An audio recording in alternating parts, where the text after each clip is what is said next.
wrong angle. Hi, and welcome to That's So Nova. My name is Nova. If this is your first time here, welcome. If you're a returning subscriber or Patreon, hi, how are you doing? Today we are going to be making a bag, and there's a couple firsts I've ever done in here. First, we're making the Happy Handbag, the patterns by Sewing Patterns by Mrs. H. And this bag on the cover of the pattern is mine. I have always had a weird aspiration to be on someone's pattern cover. I'm never going to be a designer, but I love making bags, and this makes me super happy. So that's the first for this channel. Second, there are 3 or 4 Michelle Graham, Samantha herself, and Brandy that have made instructional videos, and they all have different machines. Samantha's and Michelle's, they have like the domestic semi-industrial machines, and then on Brandy's, she uses her industrials. So they I think you guys seen cotton on all 3, and I wanted to do something a little bit different for the people that want to see this and see they want to do it.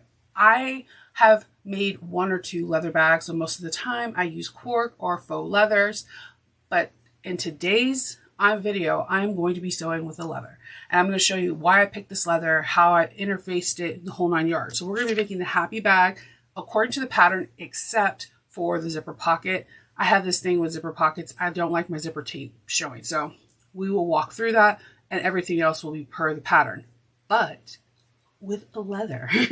So let's get into it.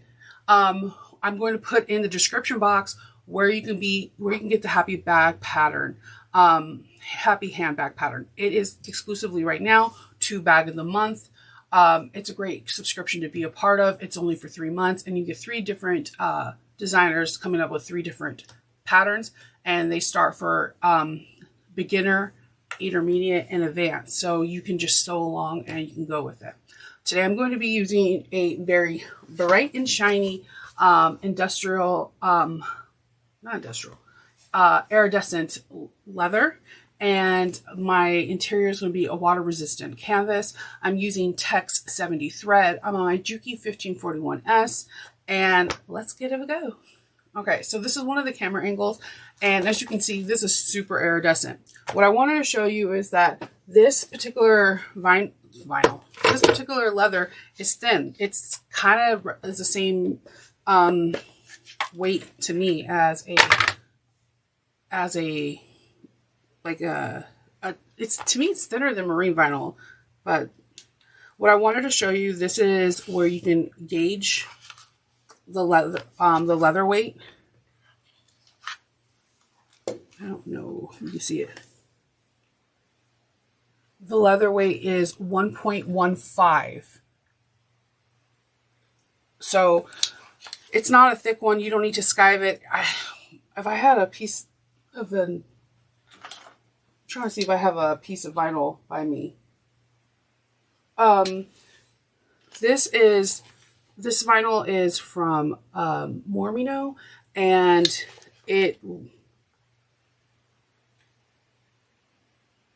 Mormino's is 1.10. So as you can see, like their gauges are pretty much the same. That's why I wanted to work with this leather, because all leather doesn't have to be extremely thick.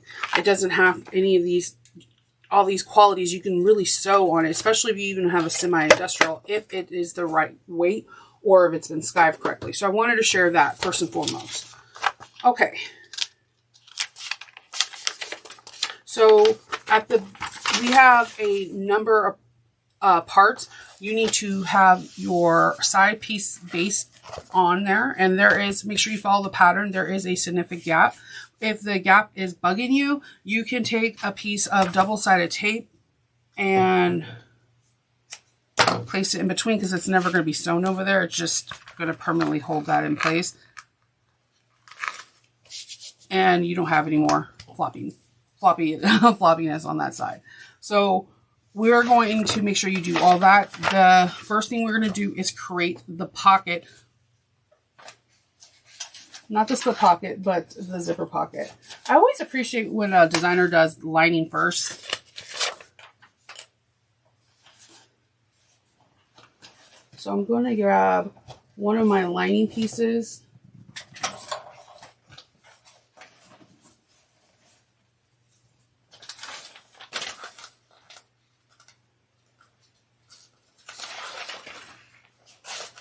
And I'm going to grab this zipper facing.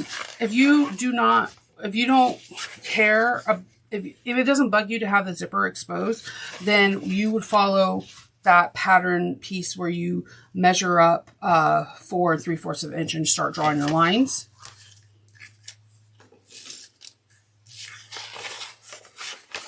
Let's see.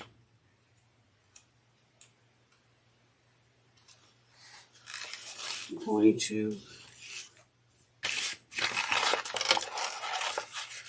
first, I'm going to find the wrong side of a water resistant canvas. You can drag your nail across.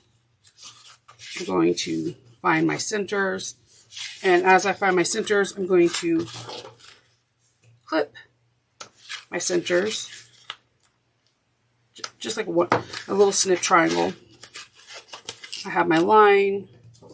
I'm going to get some double-sided tape. I made this zipper facing from, there's templates that you can purchase at, I want to say Tops and Bobbins, but I think it's called the Template Shop now.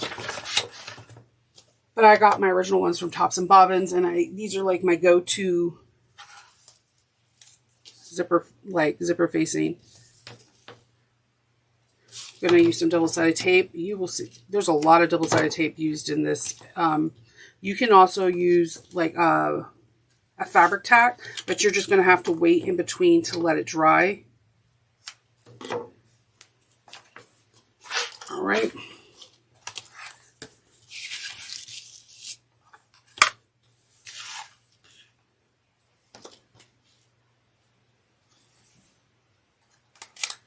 Alright, I'm just measuring,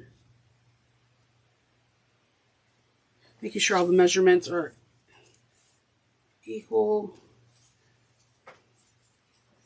And I'm just going to fold this in half real quick, place a cut, and then find my centers on the bottom so that way I can line everything up. Using a tandy leather pen on iridescent fabric is not the brightest because it's like a silvery color itself.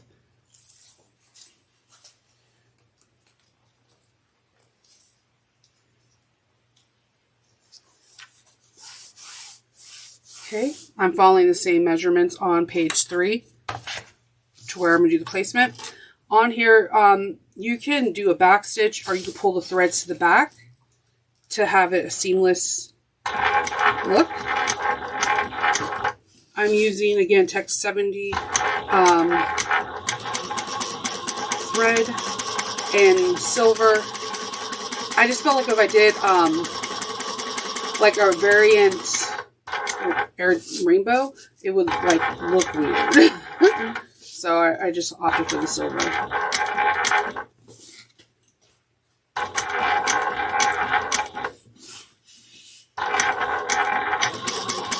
Don't forget to breathe when you're top stitching. I know it's tedious and it's hard and you're trying to get that perfect stitch. You got this. Take it one stitch at a time.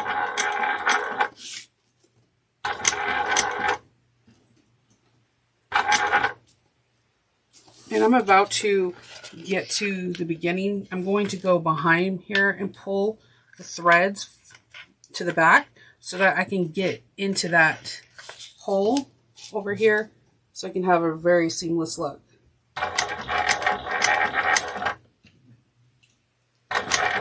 All right. Long tails. And then I'm going to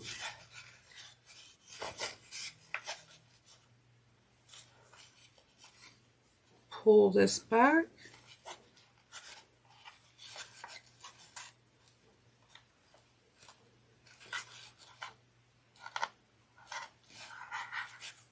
Then I'm going to take my tails and I'm going to tie them up on a knot.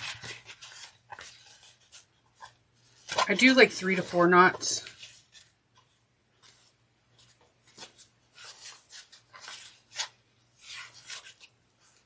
Cut the tails, and then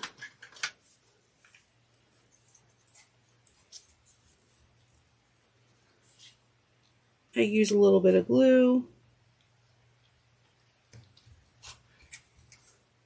to,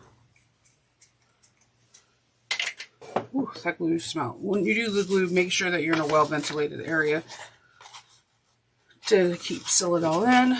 Then I'm going to cut only into my fabric. It's water resistant, not the leather.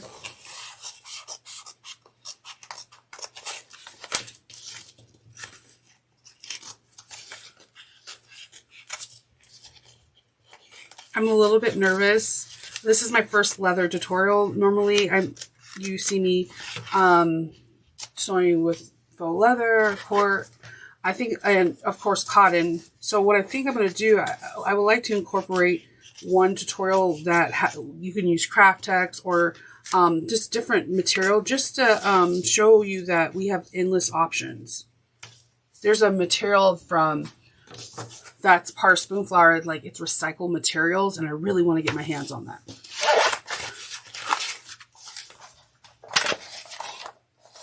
So all my hardware today is, I bought the hardware kit from Emmaline Bags. You can't go wrong with her. Her hardware is impeccable. It's just brilliant. I'm going to be using the zipper tape. The zipper tape I got from So Girly Fun. All the links to everything I'm using, I will put in the description box. And in case I forget to put in the description box, you by all means can message me and I'll be more than willing to help. Okay.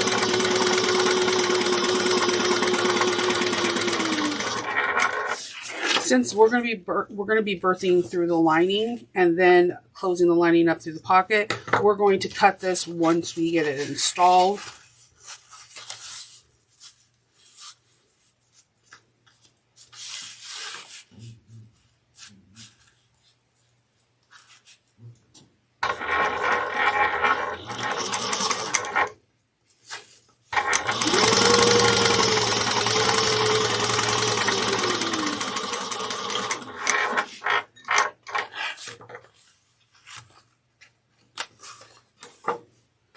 What I like to do when I'm not filming, I would go to the iron right now and just hit it with a little bit of steam so that this part lays flat. It's something odd that I do. You don't have to do it. It's just something I notice with when you're installing your zipper pocket, it won't come across wavy and buckly. You could use 1/8 of an inch double-sided tape here. I can't find mine, so I'm using 1/4 of an inch.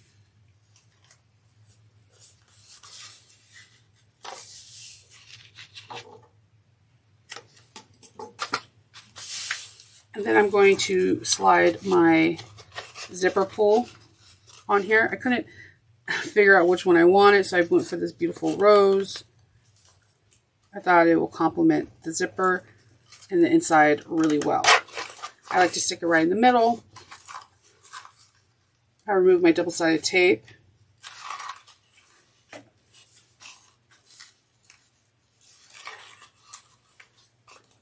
And then I take my pocket,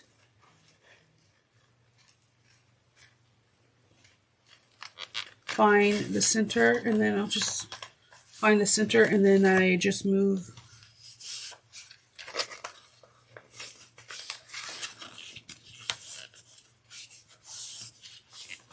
That's nice. All right, so we have our double-sided tape holding it. We're going to flip up and have the pocket come out towards the top of the bag, and we're going to stitch across the bottom, leaving long tails at 1/8 of an inch. I like to go, if you have issues with like things not lining up, you can draw your 1/8 of an inch or 1/4 of an inch on the sides, and you will have a stop and start point.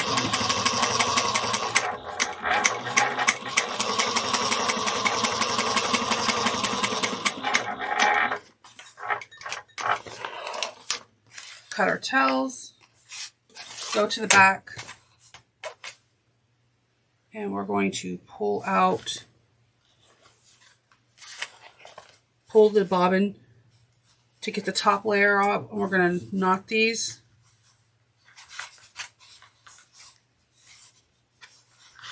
Again, 3 to 4, you'll be fine. And as you can see, I leave a little bit of a tail, but not a long one. You don't want it to like poke out when you're done with the bag and the lining. Trimming your thread throughout the thing truly does help. And then I'm going to just grab some double-sided tape, and I'm going to lay it right on top of the first row of stitching, encasing the little short tail ends.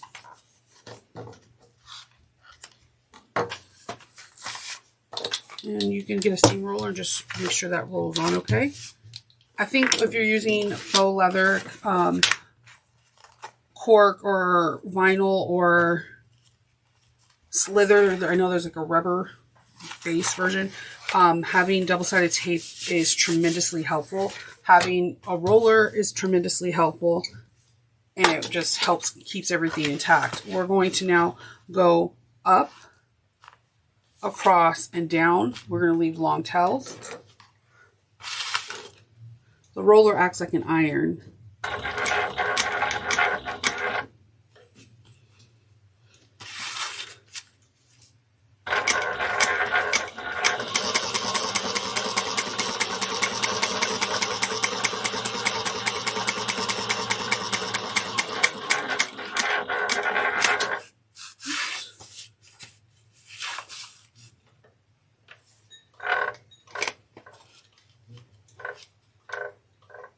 If you mess up, make sure you go have the needle down position.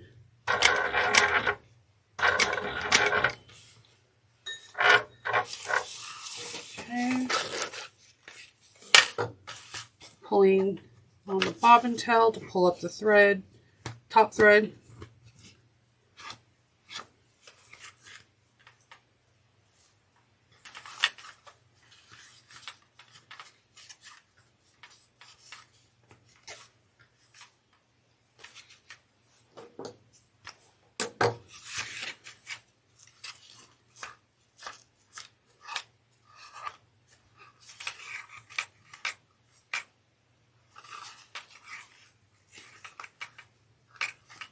And then we're just going to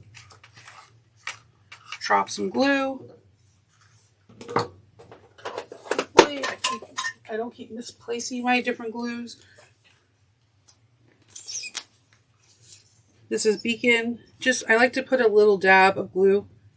I think it's just for my own personal security. So what we're going to do is, before we close up the sides, we're going to take our pocket and create our own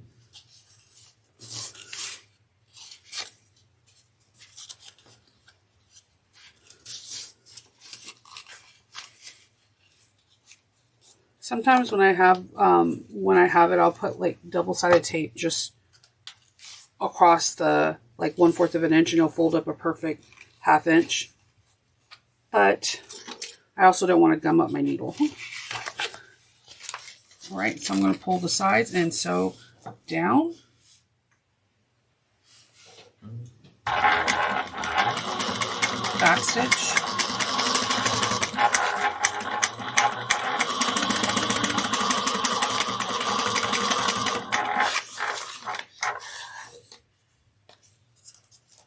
And trimming excess off.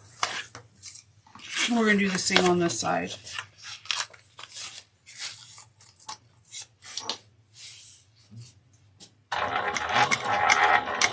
Back stitch in the beginning and the end.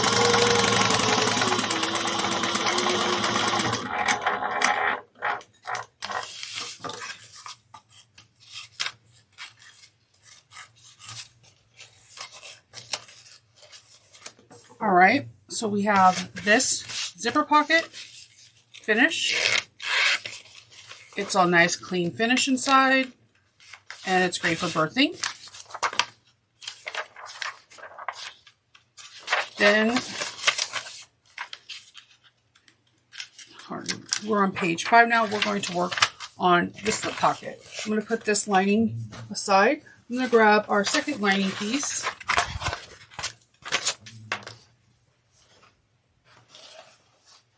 And I'm going to grab the lining pocket.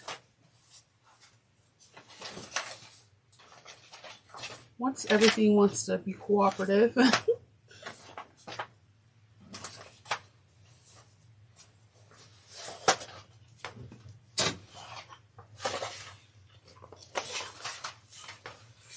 Sorry, oh, yeah, you're looking right at it, Nova. I was like, I know, I had it.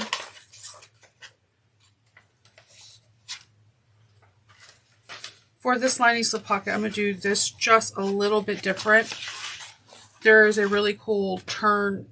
You can cut 2 slip pockets and have them on both sides of the bag. I am going to do 1 slip pocket, and I'm going to do it a little bit different, just a little.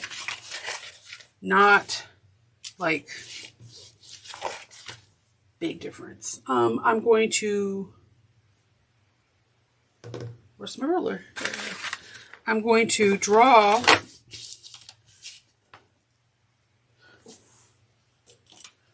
a 1-inch mark on both side seams.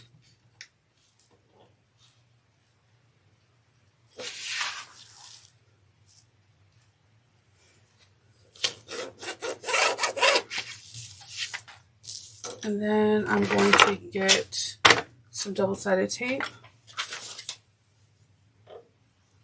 This is a big bag, and you can put a lot of pockets. 2 slip pockets would be super cute. 2 zipper pockets would be cute. I like to put 1 and 1. I can always add another one if I'm thinking about it. I don't know. I'm not too sure. So I'm going to remove the double-sided tape. And I'm going to fold it to the 1-inch mark. So, and then I'm going to do the same thing on this side.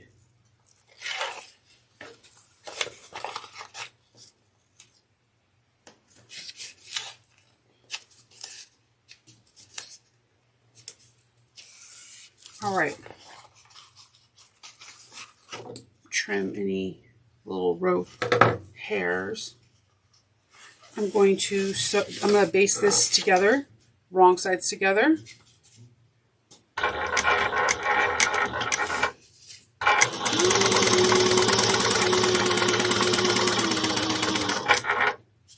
And I'm also going to add a label. This one says, I did it. A label. I'm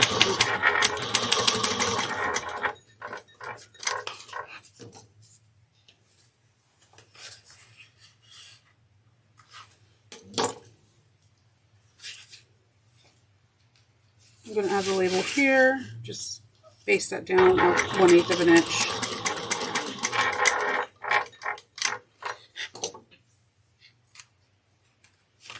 Okay. I have a 1 1/4 extra strip of leather. So what I'm going to do is I'm going to grab some double-sided tape.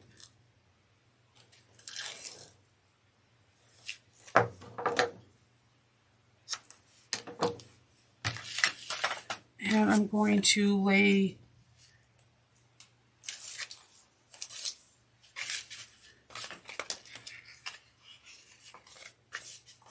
the 1/2 inch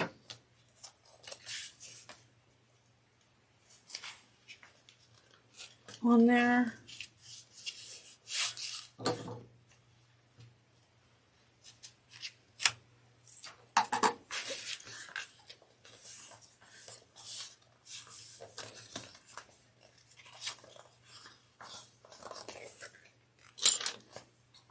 I'm just going to grab some clips. And I'm going to top stitch this trim at 1/8 of an inch from the raw edge.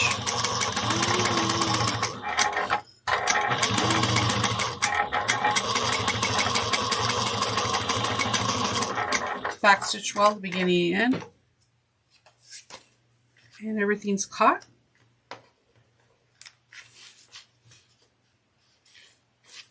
If I can get that rogue thread, we're going to find our centers on our lining.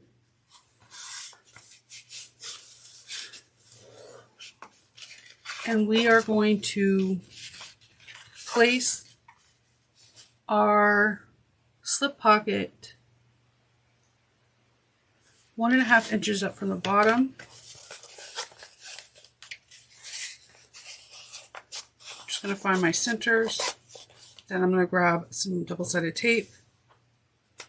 You're like, Shanova, you're enough with the double-sided tape. I'm telling you, when you're working with materials that you can't punch holes in, double-sided tape is your friend. 1/8 of an inch is actually your best friend. So 1.5 inches up.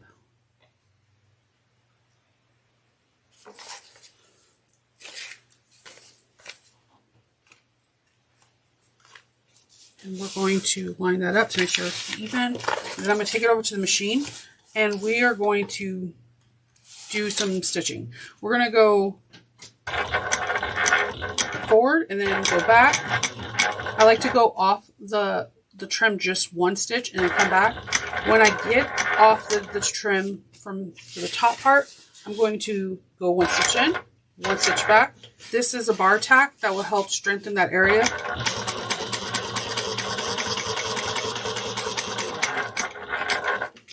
And I'm just sewing 1/8 of an inch all the way around.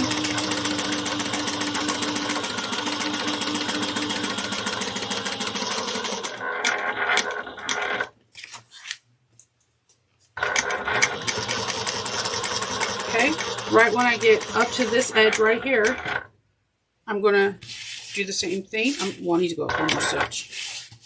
1 stitch forward, 1 stitch back. I'm at a 4.5 stitch length. 1 stitch off, come back.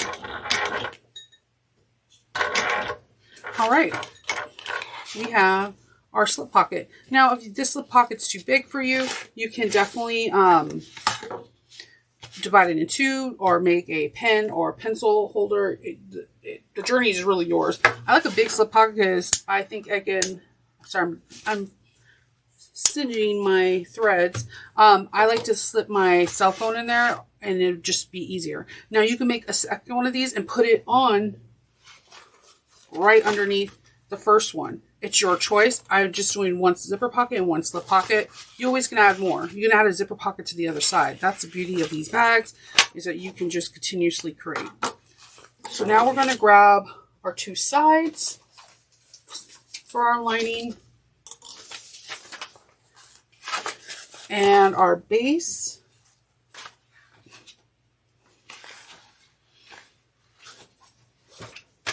I have everything clipped, so I keep grabbing them and I'm like, why aren't you budging?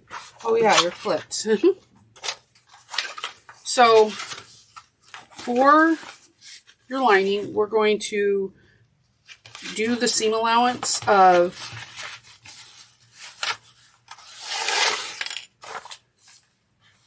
we're going to have a seam allowance of a 1/2 inch on the bottom, and the top we're going to start at 3/8 of an inch and vary it to a 1/2 inch seam allowance, so that way it cannot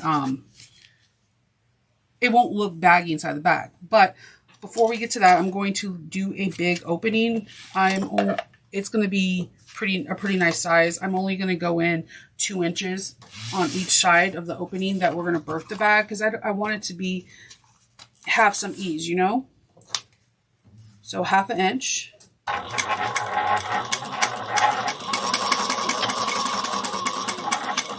And then I'm going to pull my threads to the other end and go in 2. at the 1/2 inch seam allowance.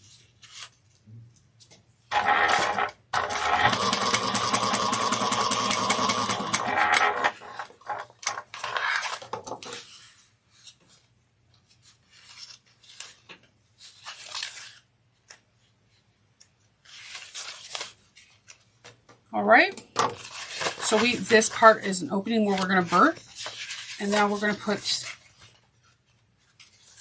sew on the other side. Line these together.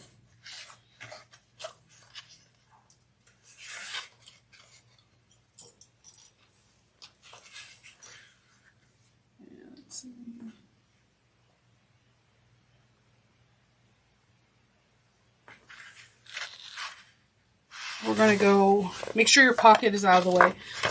Sew a 1/2 inch all the way down.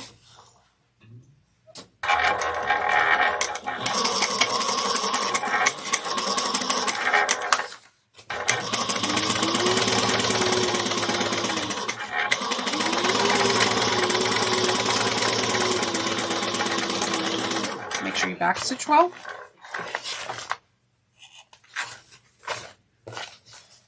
Okay, and what I like to do here is I like to take the 2 seams and place them together and find the center, because I forgot to find the center earlier for my base. So this is the base is stuck in between. I'm just matching seam by seam, not cutting into my main panels, just cutting a little clip into the base, so that way when I install the next part, I can make sure everything is nice and centered.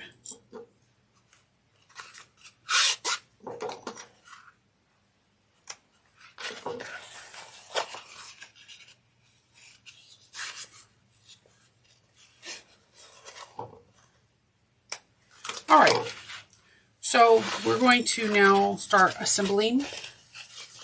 Remember, with water resistant canvas, you can easily scratch it, so that's usually your back side. But if you don't use it on the back, you'll be fine.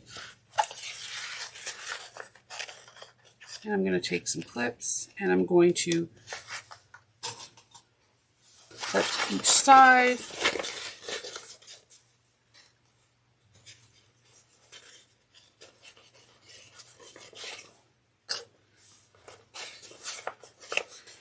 And what I absolutely love about Samantha's patterns is her gusset always fits really nice.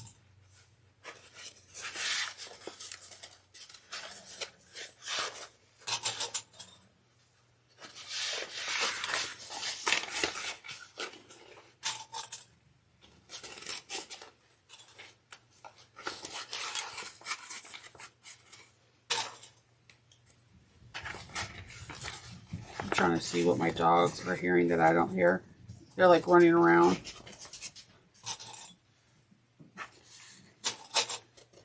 And if you hear like a really big like running, that's my Cane Corso. He's a big boy, and he has no idea of how big he is. It's kind of cute, kind of funny. Not fun when he sits on you, because he weighs like the size of a teenage boy that plays football every day and eats you out of house and home. That's Loki.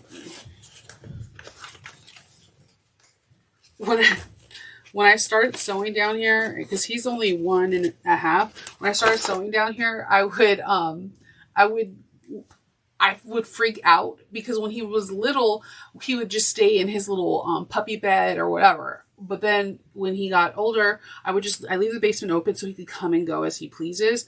But he likes to sleep on the we own a townhome. On the 3rd level is all of our bedrooms. He likes to sleep up there. So when he comes downstairs, it sounds like my husband. Like when my husband runs downstairs, and I'm like, oh my God, someone's in the house. And I'm like, okay, it's your dog, Shinova. Calm down. It's hilarious. So if you're new to my channel, if you look at old videos, you will hear and see Loki. He is a presence. He is my sewing pup. So we're going to sew 3/8 of an inch for like an inch or two, and then we're going to veer it to a 1/2 inch all the way until we get to the last 2 inches of the panel.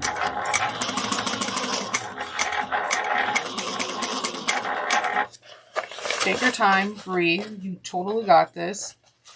There's no race. It just go at your own pace. Go what makes you comfortable.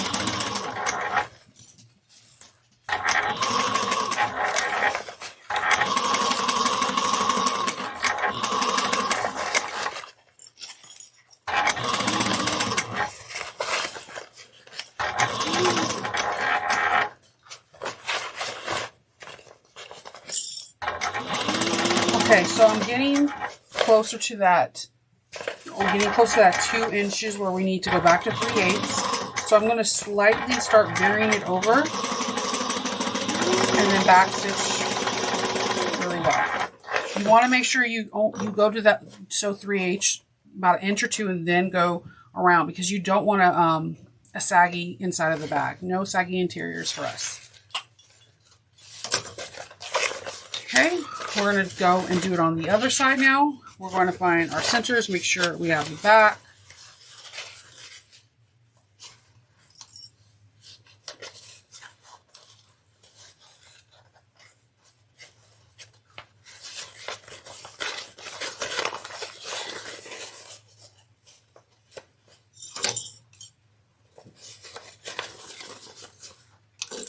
And we just start clipping.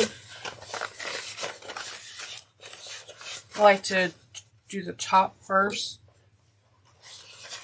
like after I clip down the bottom part. I don't know why, it feels, I guess, more organic. Use as many or as few clips as you want. If you're using cotton, you can go pin happy, and if you're using cotton, you really should try the magic pins. You can kind of sew over them, and it's kind of weird and amazing and scary all at once.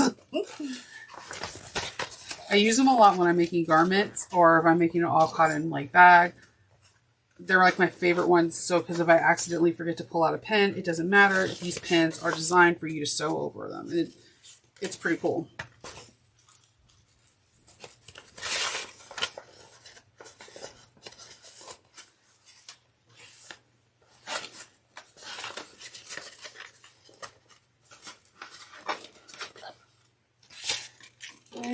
Grabbing more clips, they fly underneath, and it's pretty exciting because once we're done with this, we're working on the exterior, and this bag comes together relatively fast and quickly, and it comes together with a super professional build. So we start off at 3/8 and 3/8 of an inch, and then we're going to veer to 1/2 inch. We want a non-saggy bottom. Correct anything you have to with your needle down.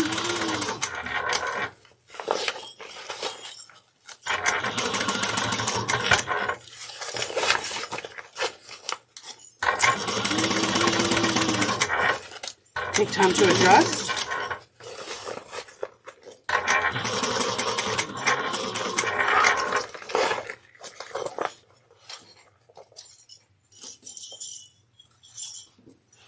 Make sure if you have a wrinkle or a crinkle, it's above your stitch line, not below, so that you don't see it.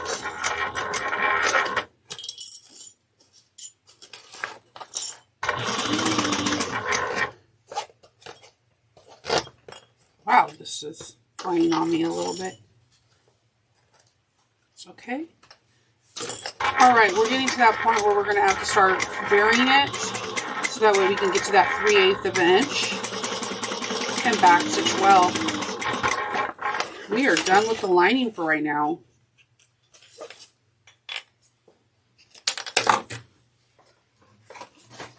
Put that aside. I really love the fact that she always does like the lining first, because for me, that is the most tedious part. All right, we're going to grab our base, and my base has Decaville Heavy on it already. If you can do the false bottom as well, and you could do it after you go cut it out and you punch all the holes in it and everything when you're done. It's pretty cool. I'm going to grab the main panels, and I have put them together.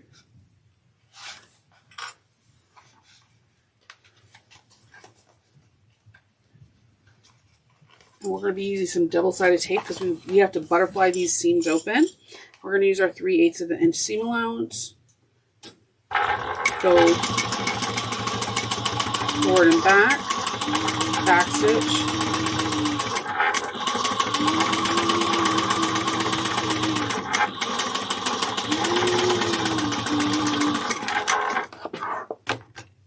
All right.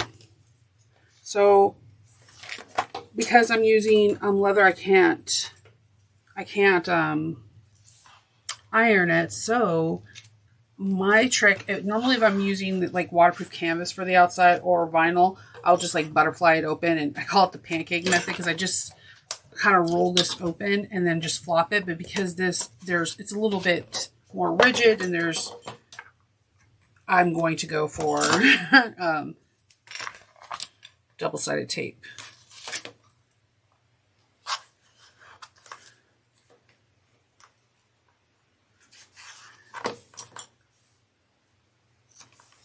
And you know what I'm going to do also, since I'm right here, before I try to fold it next time, I'm going to mark my center while I can.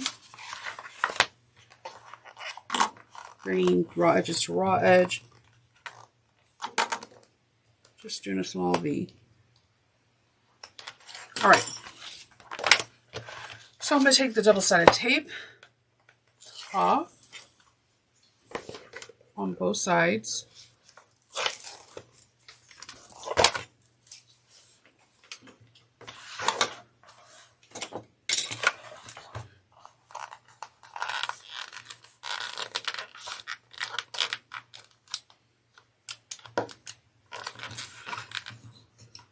And I'm just going to use the seam roller to try to kind of press it down with the double-sided tape. It's going to fight me, of course. That's okay.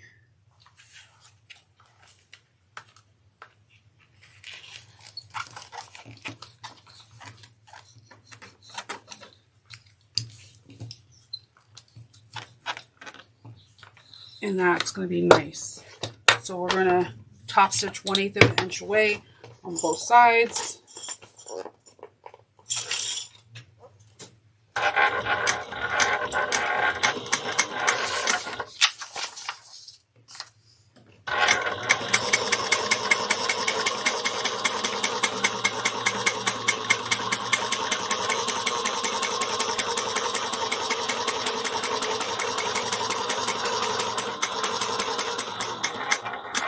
When I get to the end, I'm going to hop over a few stitches and go down the other side.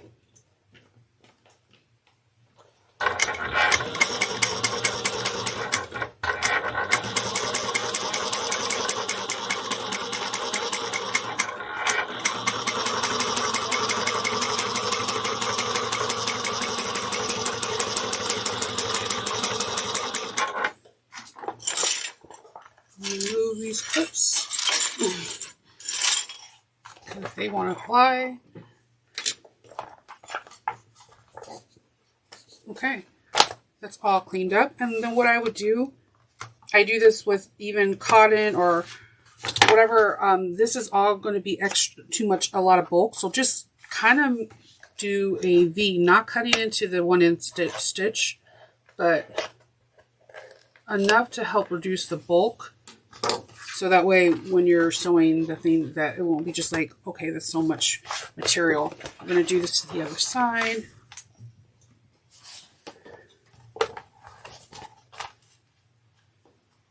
Grab some clips.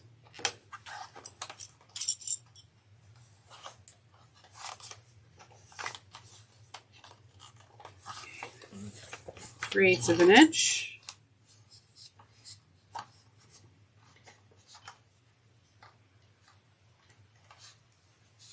I can pull up the threads.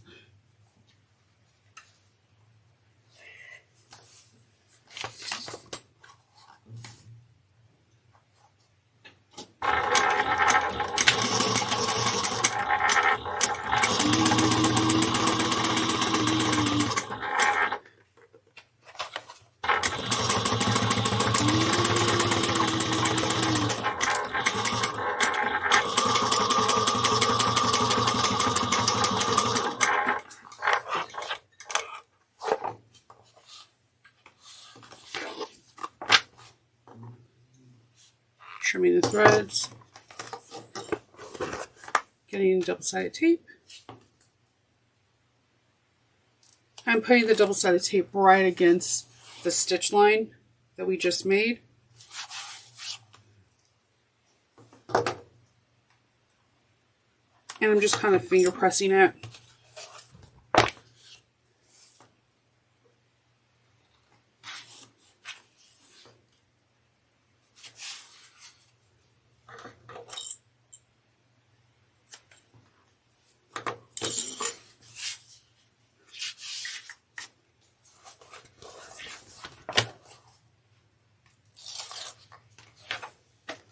Okay, I'm taking off double-sided tape on both sides. Then I'm going to lay this flat as I can. The instructions would help.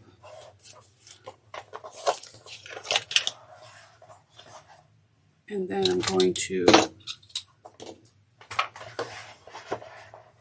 press this open. It sounds so weird when it's leather though, I'm not gonna lie. Like, I usually have a heavier seam roller if I'm working with leather. I just can't find it. I don't know where I put it. It's super heavy too, so it shouldn't be just like MIA. And I'm just trying to really press into so the double-sided tape can hold these two seams.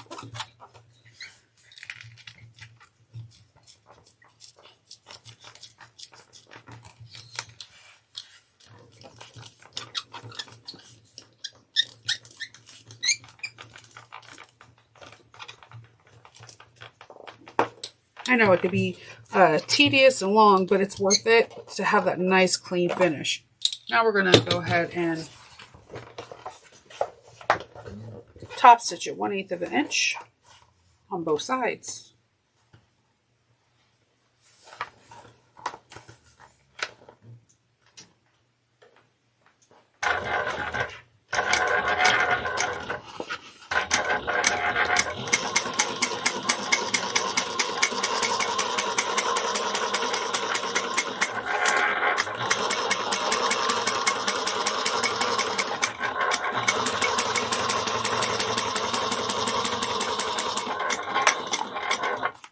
Hop over a few stitches to stitch on the other side.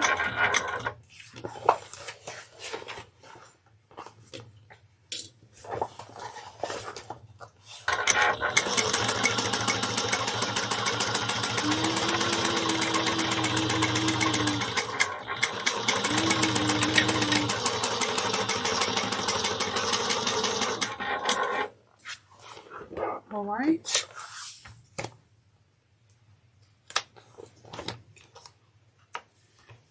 Go in, just clipping those corners, lift it up best you can so that way it can help reduce any kind of bulk.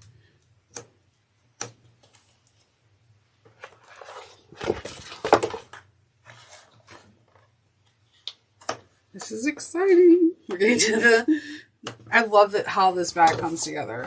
So I'm super excited. We're now going to start making, we're going to put these aside for right now, or we're going to start making our overlays and our handles. So you're going to have 4 exterior pieces and 2 linings. My 2 linings are going to be my exterior as well. So what we're going to do is we're going to grab 2 for right now. We're going to work at one handle thing at a time, so that's not overwhelming. I'm going to take these beautiful connectors from Emmaline Bags, one of my favorite places to buy. I bought all of my bag of the month hardware. She just has them in kits, and it just makes your life so much easier that somebody else put it together than you. Other than you. All right, so this is 1 exterior, 1 lining. We're going to grab 2 rings.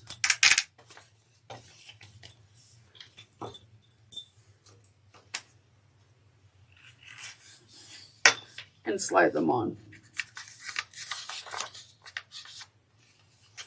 we're going to put right sides together. And we're going to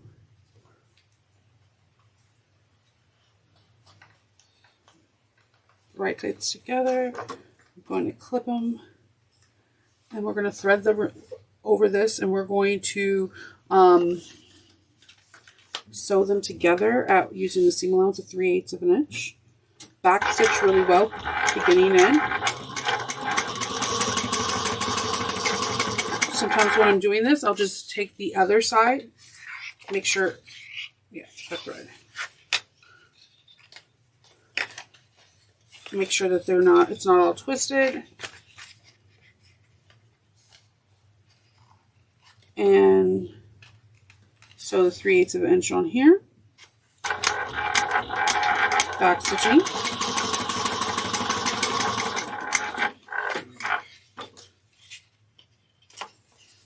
Okay. We're going to butterfly these open. You can use double-sided tape, or you can take it straight to your machine. I trust my tension on my bobbin, so I can do this face down, with the right sides down. But if you don't, you could just butterfly it open, and because it's not that big of a seam, you can then top stitch at 1/4 of an inch away from the seam. And then turn it over, go over a couple stitches.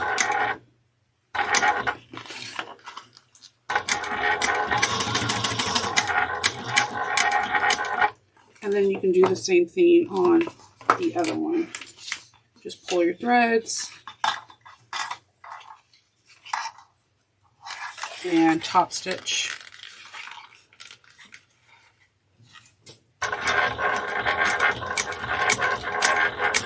Now, if you're like, no, Nova, is there an alternative? Yeah, you can do some beacon glue and just let the glue dry for a little while. Beacon glue dries fast. And do it that way. You can use double-sided tape. You can use clips, can help you.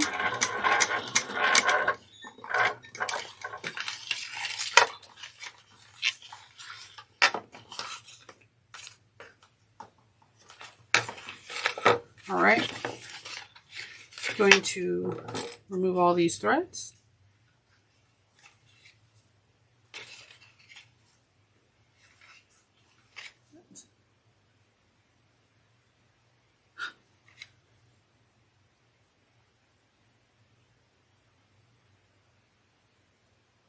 See.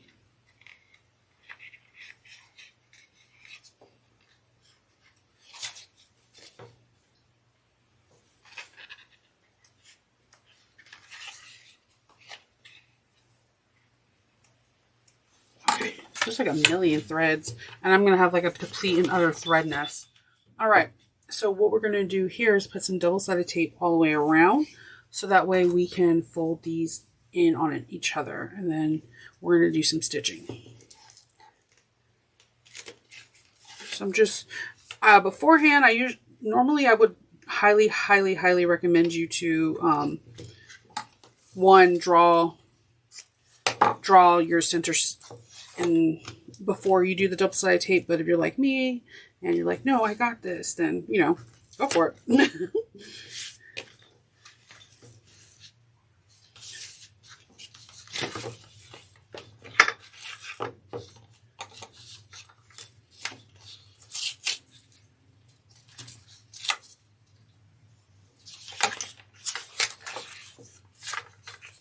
This is why you draw your centers. Do as I say, not as I do.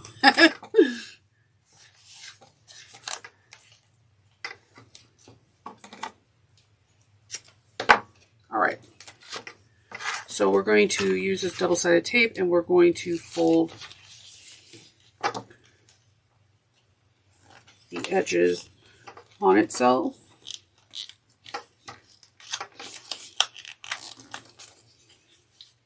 You're probably going to need more tape on the joint areas that have thicker amounts.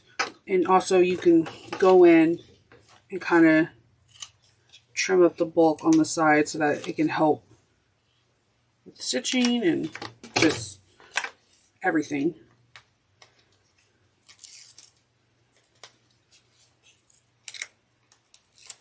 All right. I'm going to put a clip on both sides of this joint area so that way I can start working all the way around because that's the thickest. And then I can roll it out.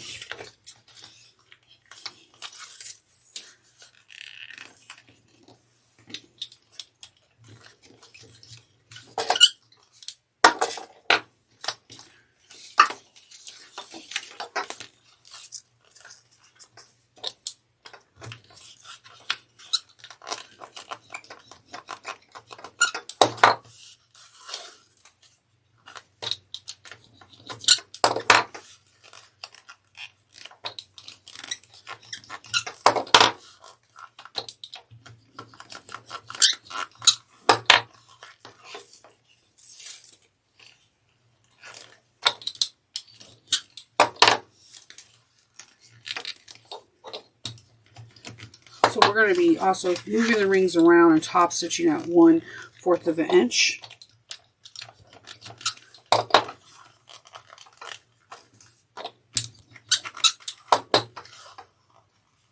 And then I'm at a joint again, and I'm just going to, again, relieve as much bulk as I can.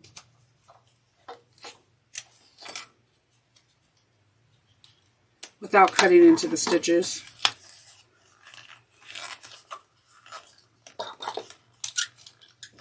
And then what I'm going to do is I'm going to put a clip there and a clip on the other side because I know this is the most bulky side. And it just helps.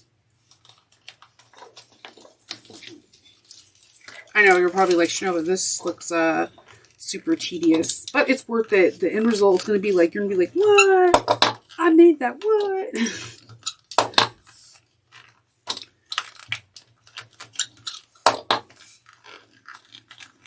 It's very rewarding.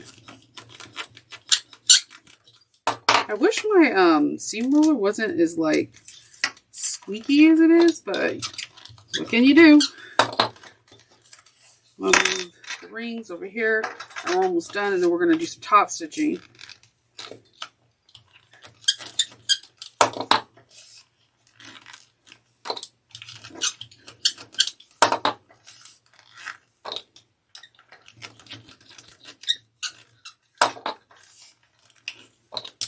And if you don't want to seam roll this, you can like use bobby pins or hair clips to hold it down while you're sewing, and it'll work just fine that way as well. So we're going to go ahead and press this into place. We're going to move all this other stuff, and we're going to start off at a joint, and we're going to stow this at 1/4 of an inch seam allowance. And because I'm in the joint, I'm going to back stitch.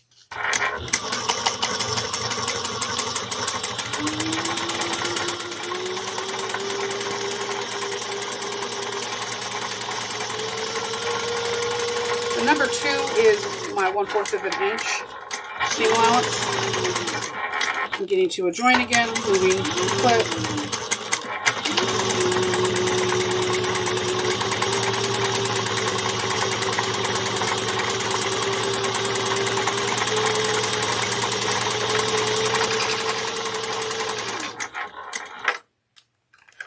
Going to move the rings and my back stitch, and what I'm going to do is I'm going to remove this clip, hop over a couple of stitches, and then go 1/4 of an inch over there.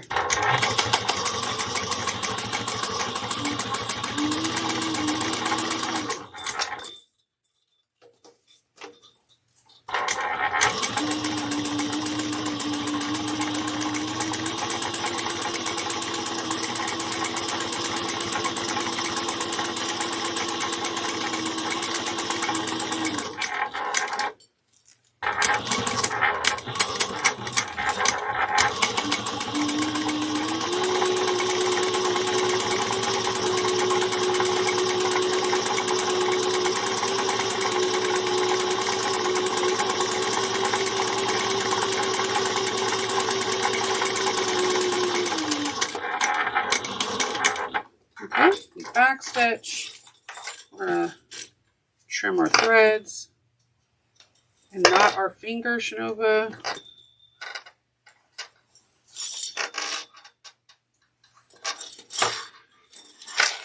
All right, so we have these beautiful straps.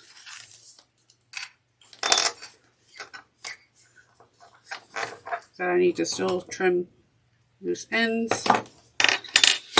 What we do next is that we're going to put the joint as our center. Or you can do it right underneath if it's too heavy. And we're going to clip. All right. So what we're going to do is we're going to sew to secure the two long sides together. We're going to sew a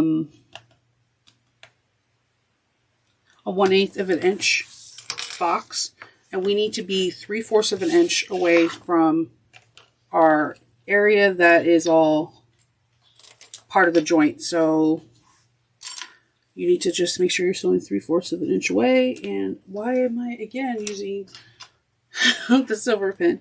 I'm going to use chalk. As you can see, it just shows a little bit better.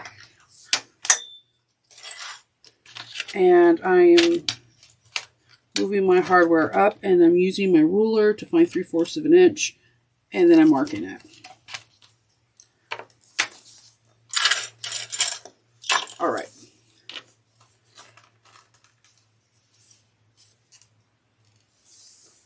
Are you kidding me? The mark moved that fast? Okay. All right, so we're going to start at 1/8 of an inch.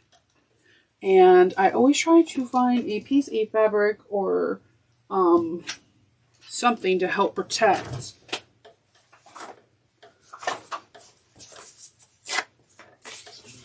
the hardware and the bottom of the foot, so it doesn't try to like scratch it up. All right. Now you can use double-sided tape in the middle to keep everything together, or you can have clips. It's your discretion.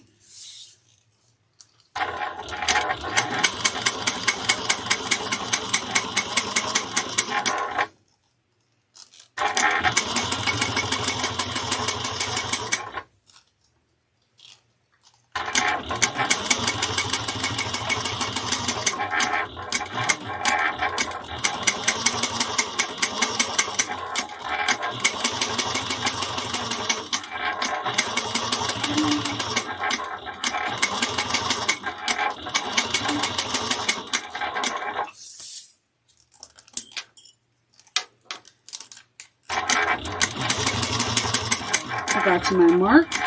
I'm going to pivot.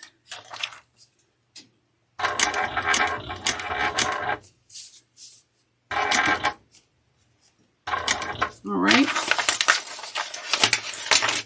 Move this, and then I'm going to place a piece of foam scrap there so it doesn't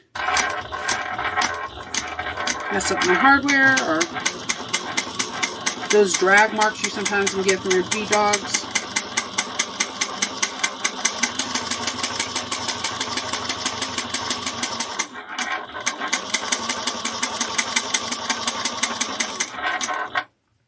Make sure you're staying hydrated.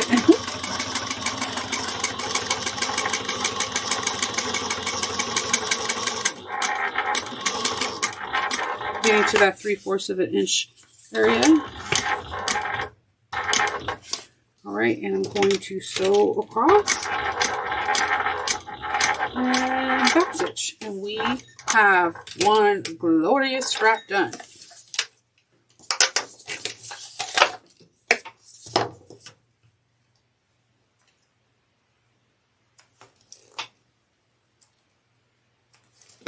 Oh man, that's pretty. Catching the air doesn't. All right. So we have one down, and we're going to do another one. And the second one always goes a little bit faster because the first one you're like, okay, what am I doing? So taking our two remaining parts and feeding it through one of the pieces.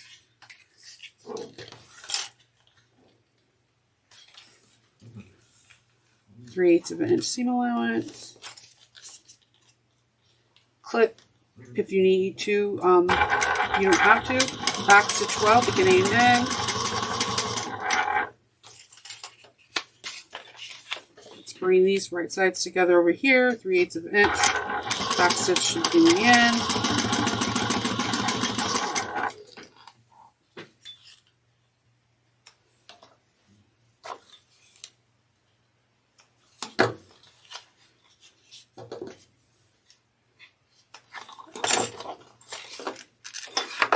Just pulled out my thread.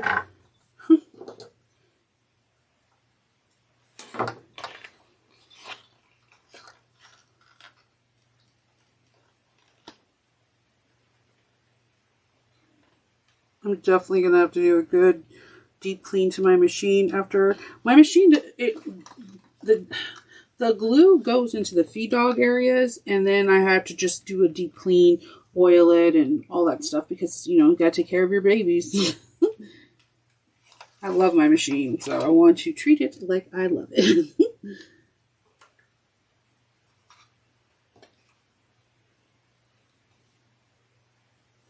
All right.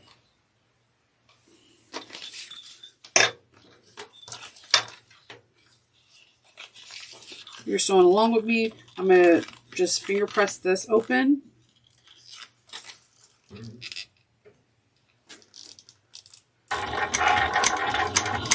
what I'm going to do is I'm going to bring the other side so I can do that at the same time.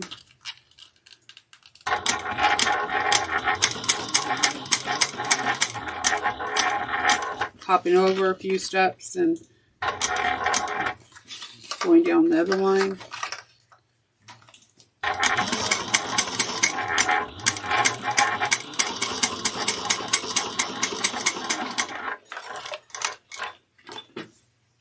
Trimming threads.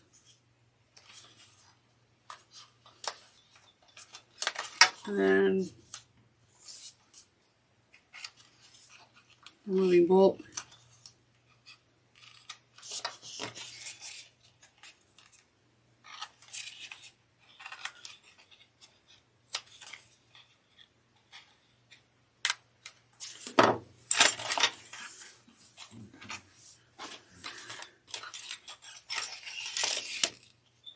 Double-sided tape.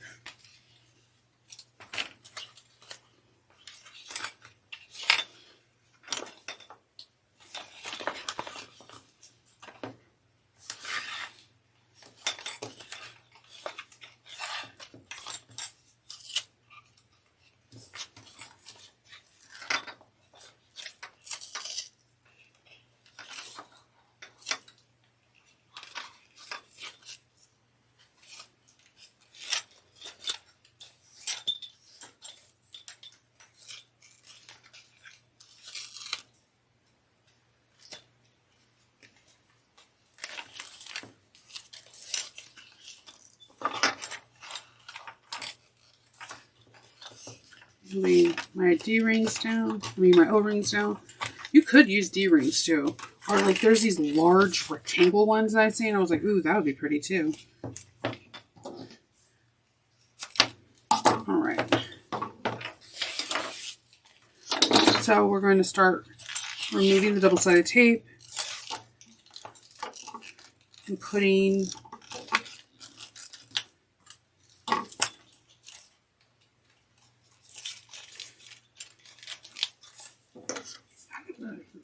I like missed a whole spot to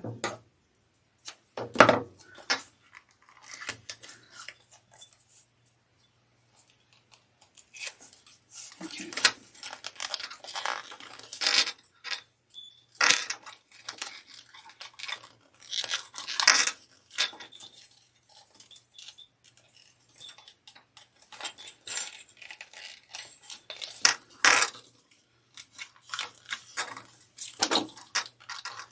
And I'm just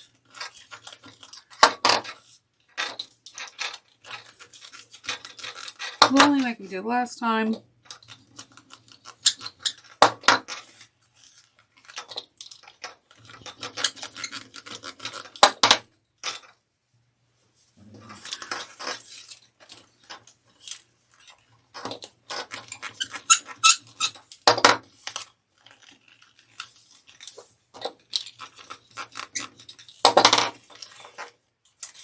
This might be a me bag. I'm just really feeling this iridescent. The shifting, the color shifting is amazing.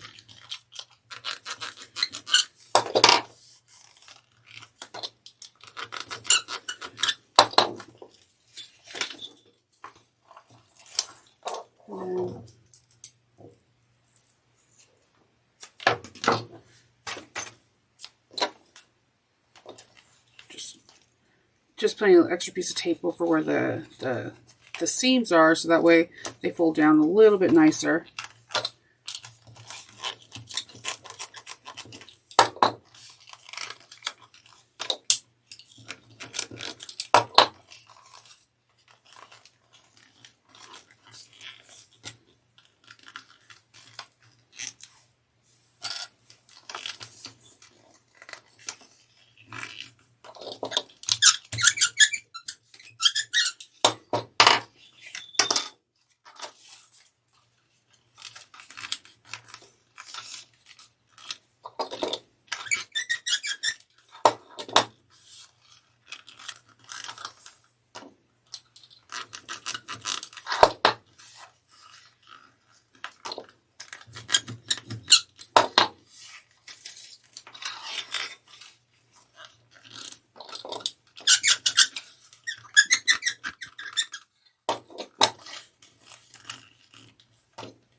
And we're moving. We're almost done with this part.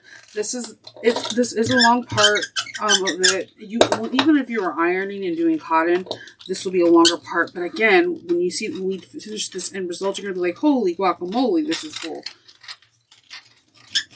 You don't have to say holy guacamole. All right, we're gonna do 1/4 of an inch.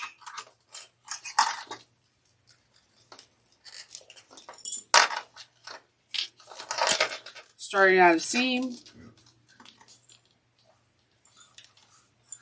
keeping the hardware out of the line that we're stitching. Let her fly.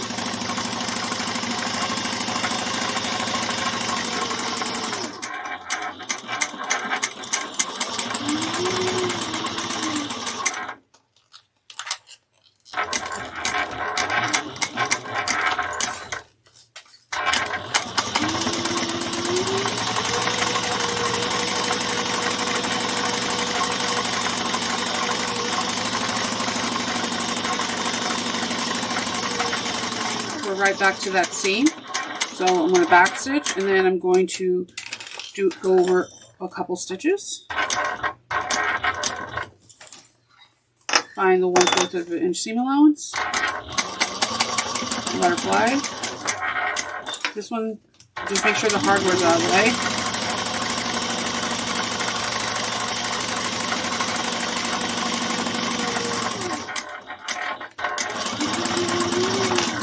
An area like the joint, just go over a little bit cautiously to make sure your needle's okay.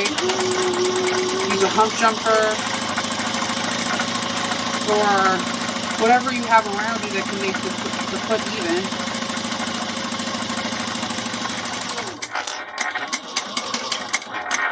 All right, trimming the threads.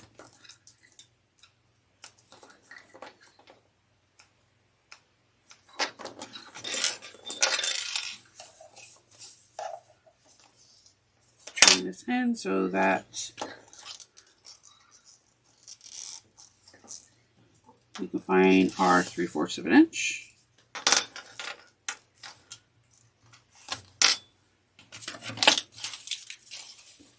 And our chalk pen.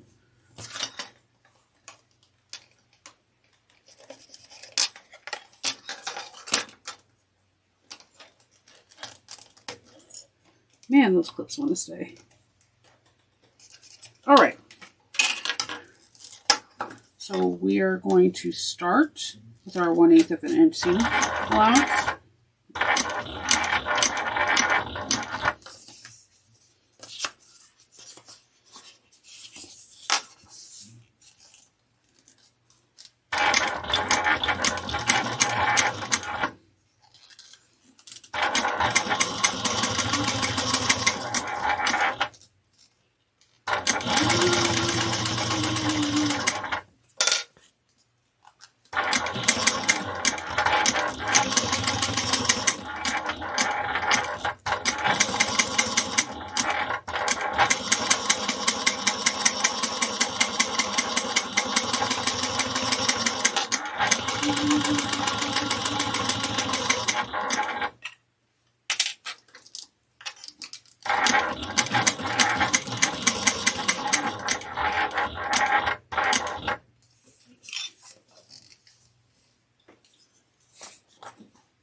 Whenever I turn with the foam at the same time, so that way it's just not going to be too resistant. It won't resist me. It just goes.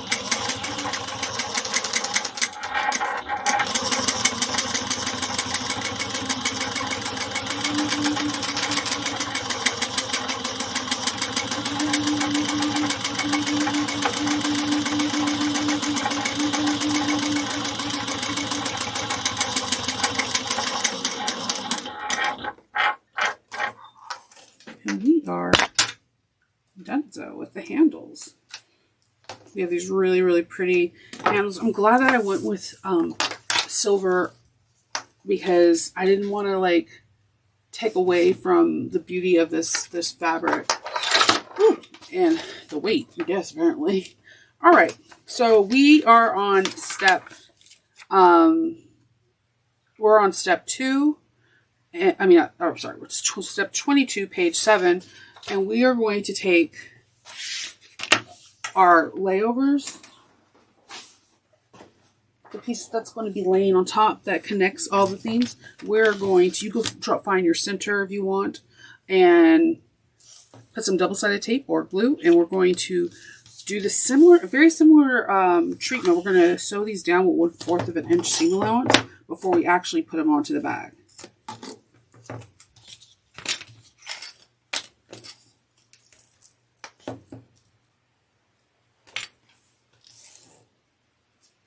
We're really close, like really, really close.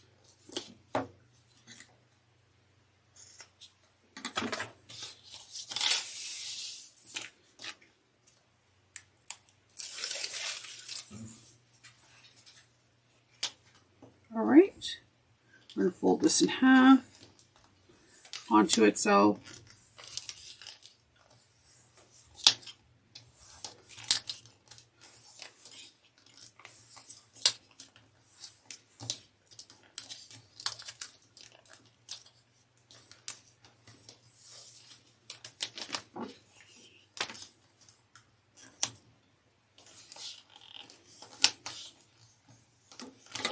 Just pressing my hand down as I go, so it's like finger pressing, and then I'll give it a nice roll.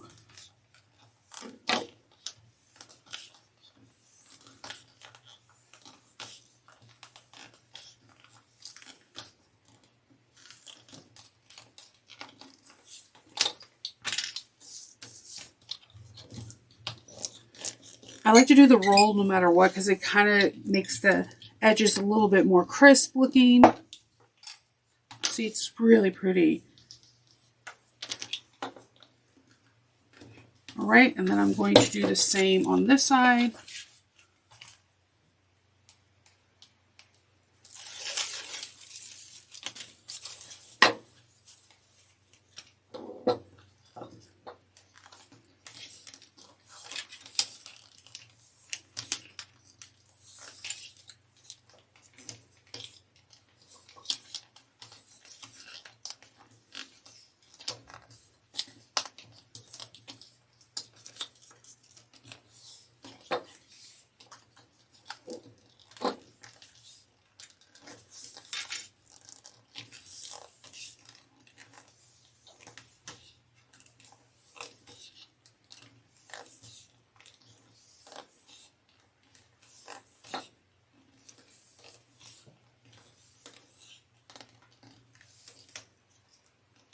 Okay, and then we're just going to press it with our seam roller. All right, we're going to sew 1/4 of an inch down both sides.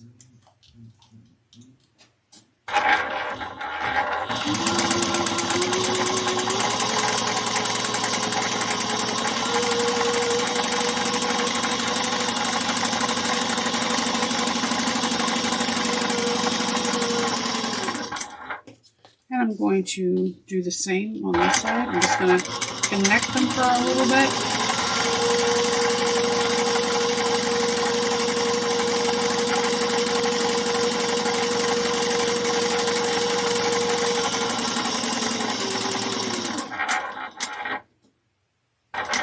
And I'm just going to hop over a few stitches. And go down one part of the edge to the other side.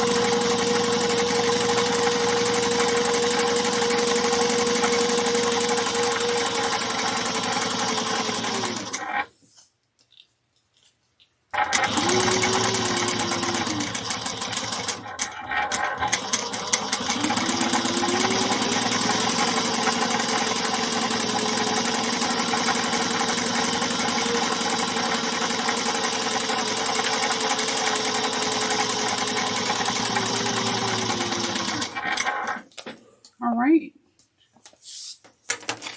trimming all the loose tails, separating these two, and we have our strap ends, our overlay. So what we're going to do now is we are going to fold over our handles that we just made over by 1.5 inches. We're going to take these overlays and fold them 1.5 inches. So what I'm going to do is from each short end on the wrong side, I'm going to draw an 1.5 inch line with my gray or white Choco pen.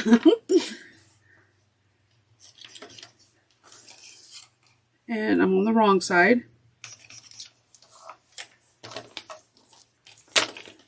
And these are, we're putting the 1.5 inches on the short ends of the overlay.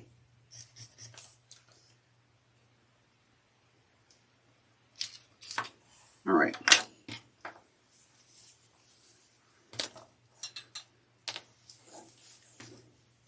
I'm going to fold these over.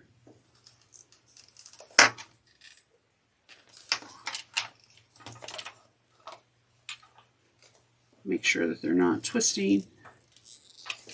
I'm just going to put a clip there before I put double-sided tape. So that's one side. And we're going to do the same thing on the other side.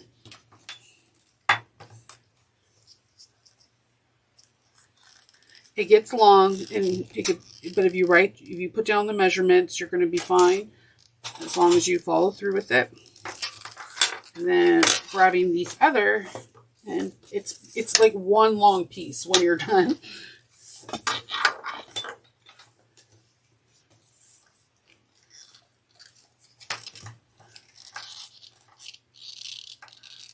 All right. So what I'm going to do is I'm going to grab some double-sided tape. And what we're going to do is we're taping the facing, not the handles. The handles are complete. Where we fold it over, and then I'm going to put some double-sided tape in the center, because we're not going to be sewing over it because it's within our 1/4 of an inch, and a little bit above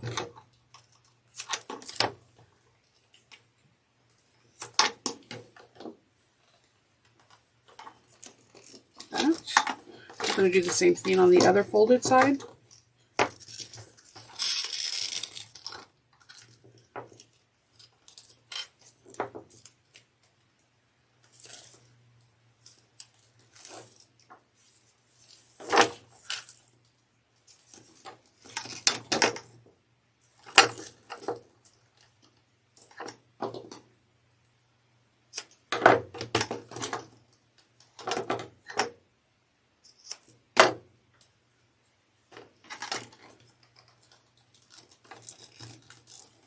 All right.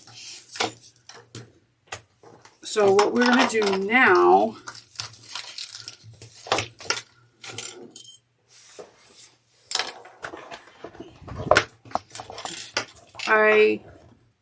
you need to put, I know there's not a lot of room here, but we need to put this foam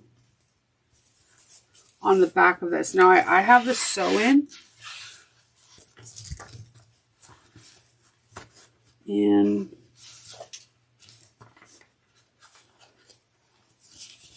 I'm going to baste this on. I find your centers.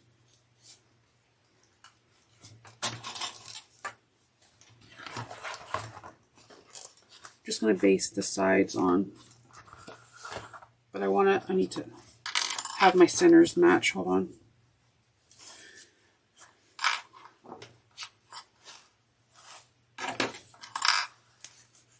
When I have something really bulky, I just clip the top.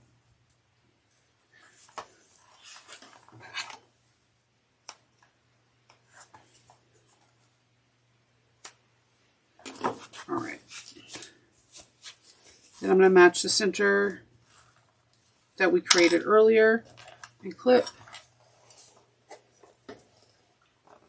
and clip. So I'm going to take this over to the machine and just baste this at 1/8 of an inch down. Okay, so industrial fun thing is that the industrial table has like 0 to no room. So I really enjoy sewing on my like little sewing station that I had in my living room, because I can use the table and whatever, but it's not so much. Okay, I'm going to base this out 1/8 of an inch.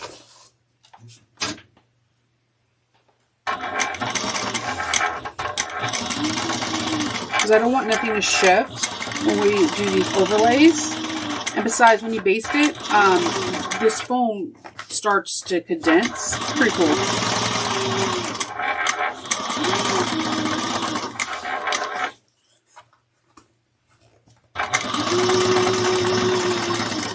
You were just basting on the sides. You do not go across.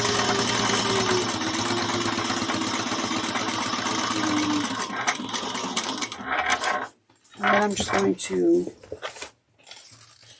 sorry, I shouldn't be shaking you like this. I'm going to pull my threads over to the other end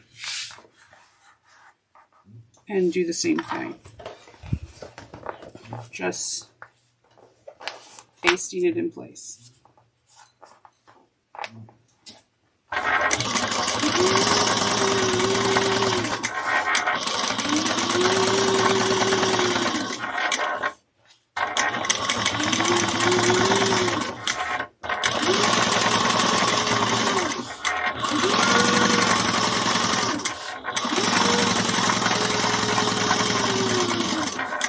All right. Remove all the extra tails. And we can start putting this together. All right. So my table's kind of at a disadvantage, but we're going to make it work. We're going to want to find the centers of, not where the handles are, of where the overlays are. Find the centers by putting the two edges together. And I just grab a clip so that way I can hold the place while I find the center. And I'm just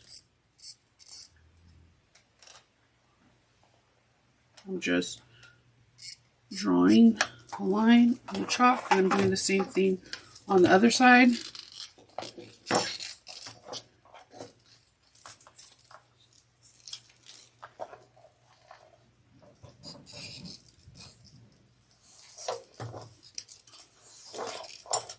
And I'm glad I caught this, because that is not going the way I need it to.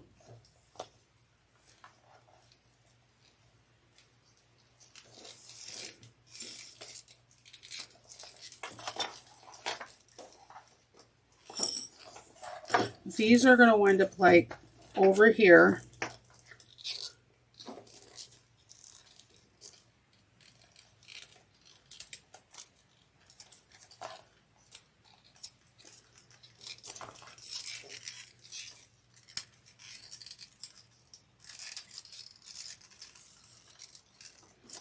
find our centers. And probably putting some more double-sided tape because this one just decided to go rogue and come off.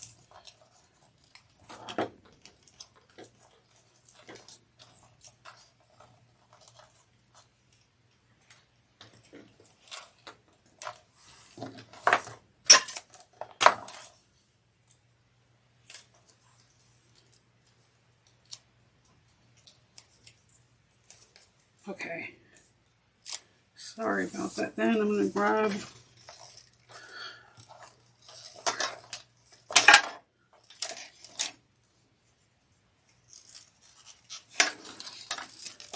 all right.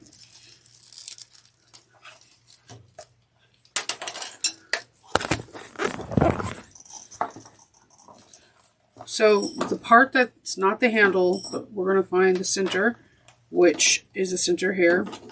We're going to go over 2.5 inches. I have a nice big ruler for that.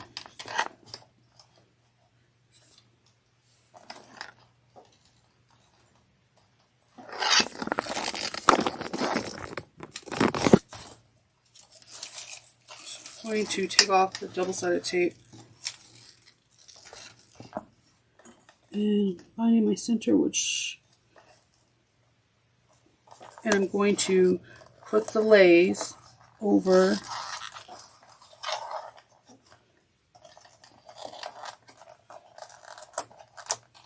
just making sure everything sticks good. And then I'm going to do the same on this other side.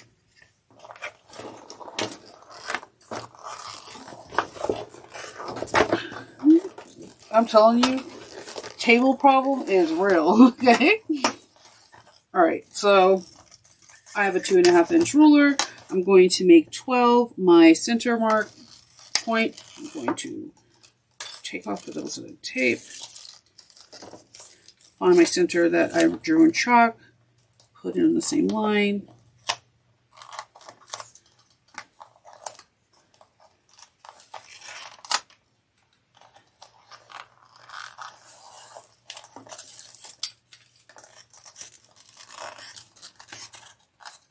All right.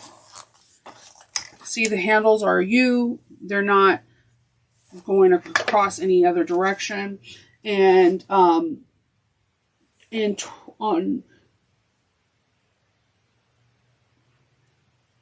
going to do this.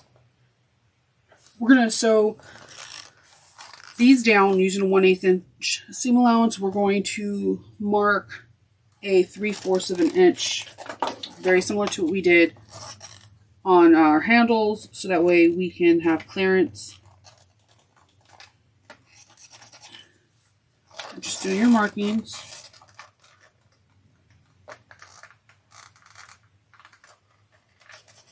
Let me show you this one. Wow, this comes up really rainbow. Make sure before you do that, just make sure your handles are not all twisted, that they're all going the same direction, because this is the time to fix any, any errors like that. 3/4 of an inch from the top. All right. Okay.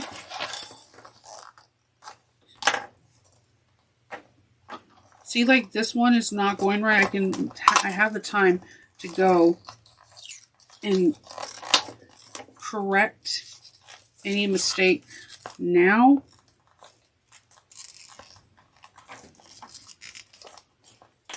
Then later, then it's like too late. And I hear leather's not very forgiving after you put holes in it. So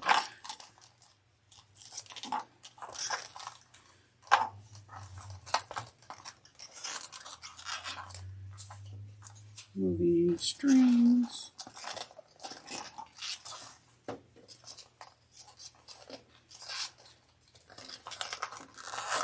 And everything is looking really good now.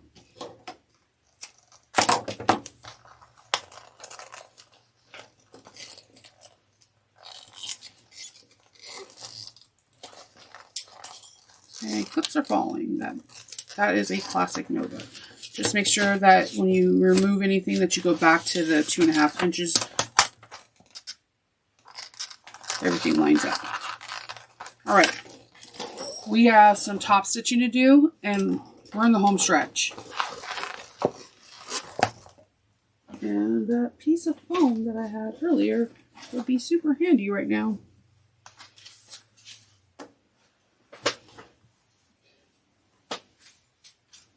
Okay.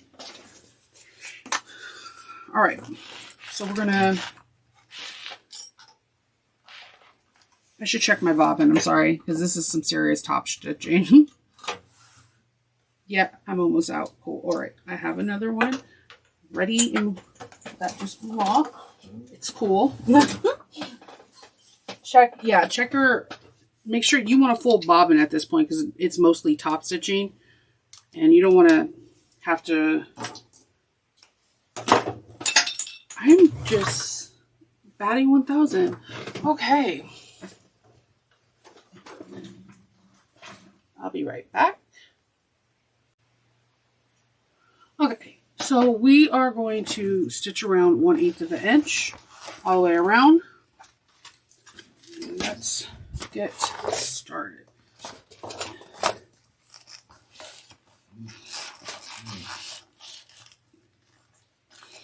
Holding my tails.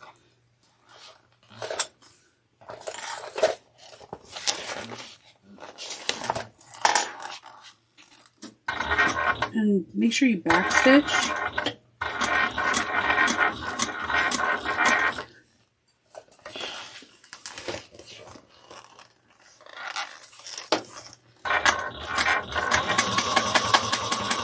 One-eighth of an inch.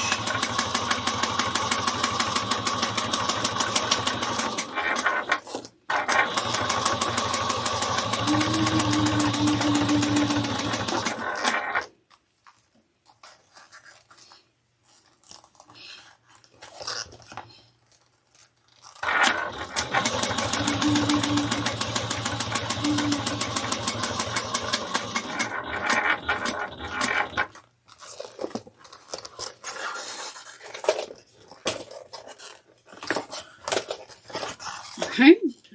I'm sorry, it's like a lot of maneuvering for this piece. It's worth it, I promise you. You're gonna be like, yeah, this is the coolest bag ever. I'm gonna be like, right?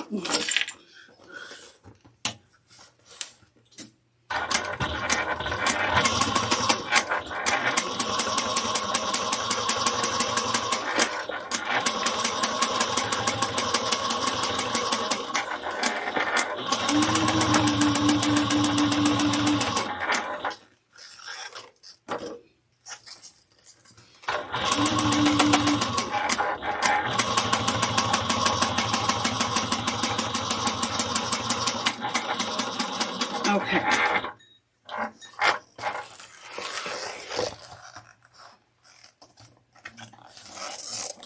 My scissors.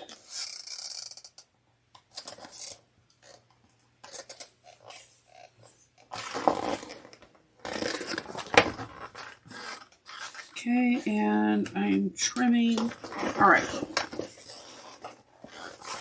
Now we're going to make the holes for our bag feet. You would need to measure in from your edge right here, the center, 1/4 of an inch. And you can make hole marks, punch them. I punched them out at this time. Now, in the bag, you can put these in after you're done turning the bag. I personally like to put them in now because I am really bad at doing things when I can't see fully. I will be there for an hour and you'll be like, okay, Shanova, is this video done yet? So I'm going to do that now. And I'm going to put electrical tape over them so that way they don't scratch up my hand when I'm birthing the bag.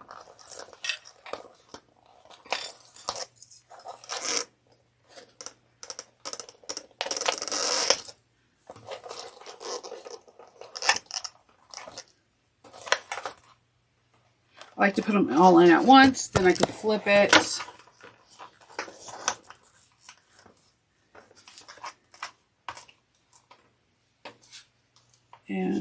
separate them a little bit before I get the washer for it.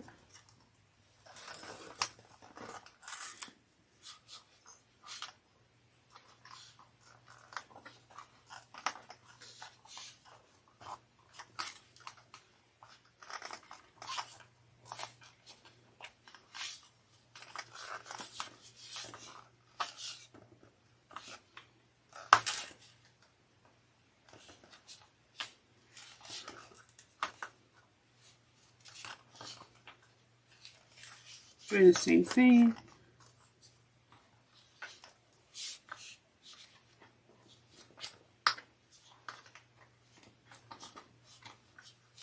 Then put some electrical tape over it, the prongs, so that way it doesn't scratch up your hand when you're birthing it, and it doesn't scratch up an extra protection layer for your lining not to rub against it.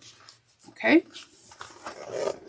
If you have a label, whether it's metal or woven or faux leather or a tag of some sort you want to put on, the recommendation is 6 inches up, and just pick what side you think looks the best. And you, at this point, can put a rivet through this if you wish. It will give an extra layer of stability, but it's truly your discretion. You don't have to put a rivet if you don't want to. I think it looks good either way. But if you want to do it, you got to do it now, because we're going to start closing up the bag. I'm trying to think, do I want to put a rivet? No. I'm going to, no rivets on this one.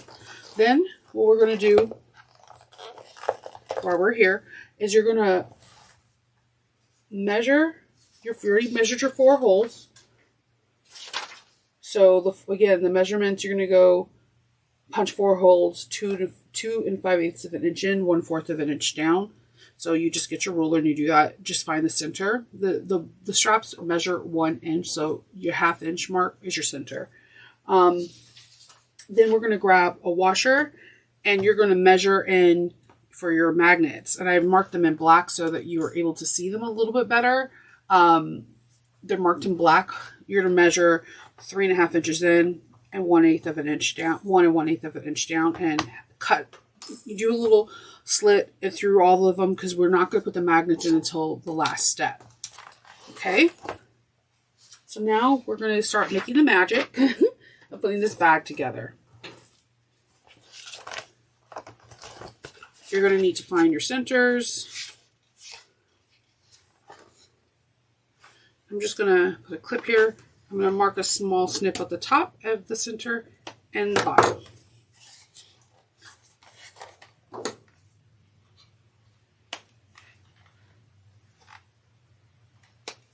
And grab my second one and do the same thing.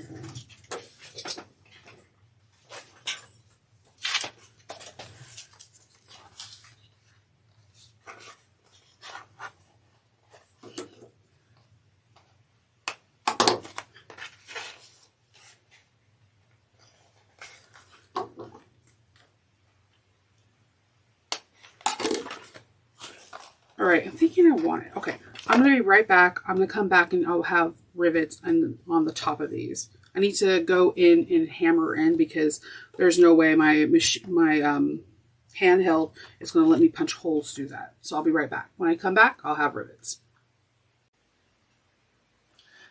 Okay, so now we're going to take the bottom piece that we were working with, and we're going to shove it in our bag. We're going to line up those marks that we made that were the center marks.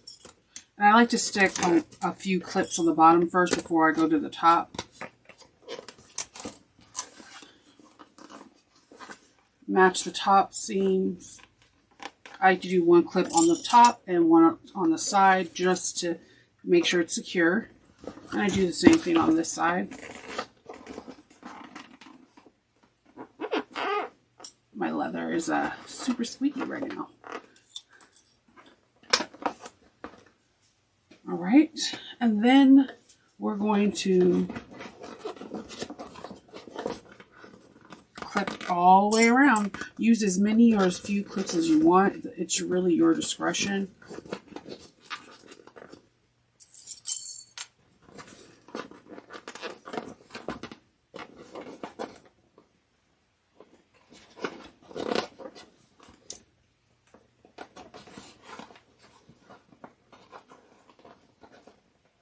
Make sure you capture all the raw edges.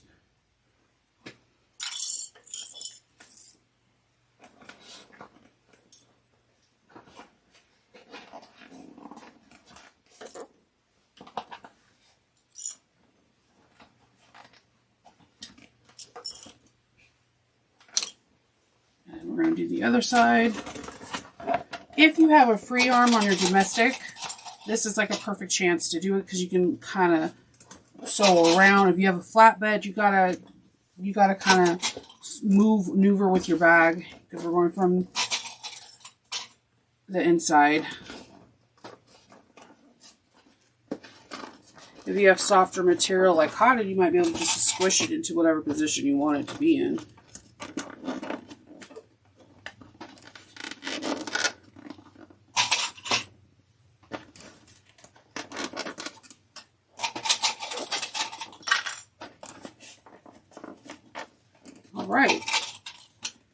Alright, so we're going to take it down to the machine and we're going to sew inside out, inside the bag, 3/8 of an inch. If you have to stop, it's okay, stop. Make sure you're in the needle down position. Back stitch really well at the beginning and end.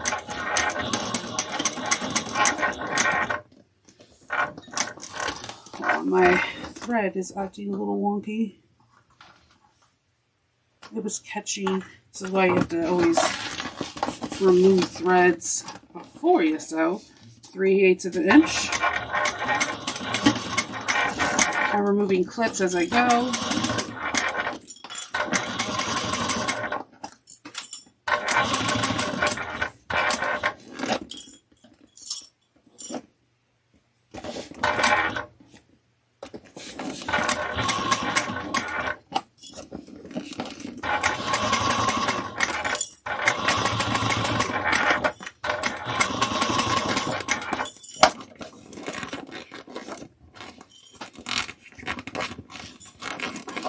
If you have to stop to readjust something, backstitch and pull it off. It's okay. These are not going to be visible stitches from the outside, but like I had an area that just started to gather a little bit, and I'm going to put some clips and readjust and smooth it out so there's no wonky curves.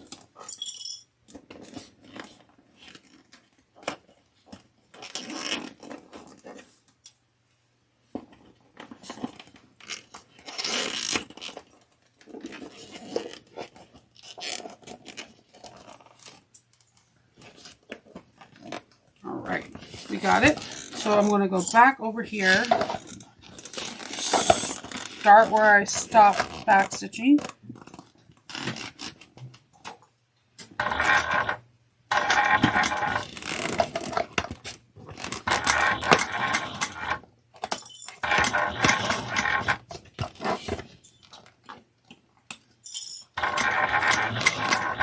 It's kind of finicky because you don't want a clip to go into your take-up lever, and you're trying to make sure this area is nice and smooth and transitions really well in the round corners.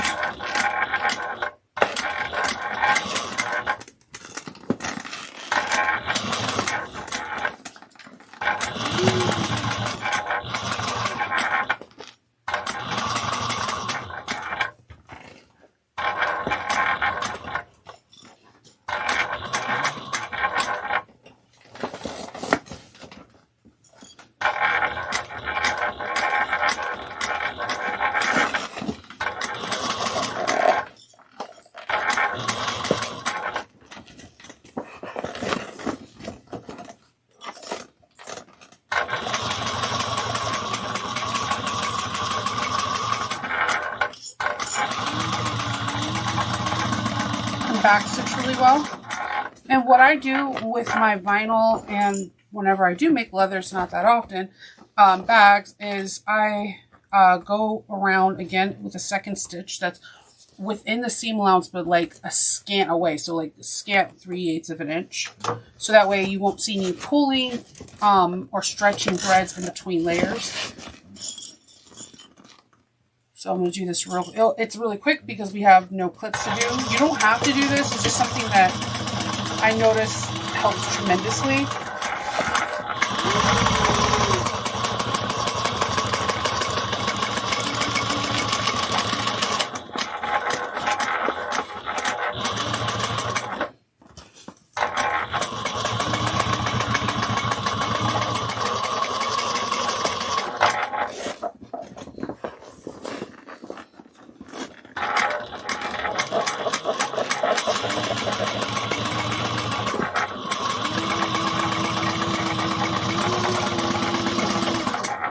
Okay.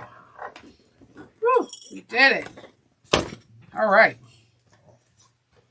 Let's get down to the fun stuff.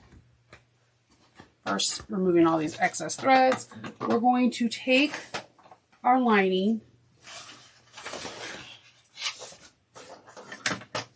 Okay, we're on step 20. We're on step 30. Now we're going to finish the back. We're going to place the exterior lining right sides together with the back. So we're going to turn our lining right sides out.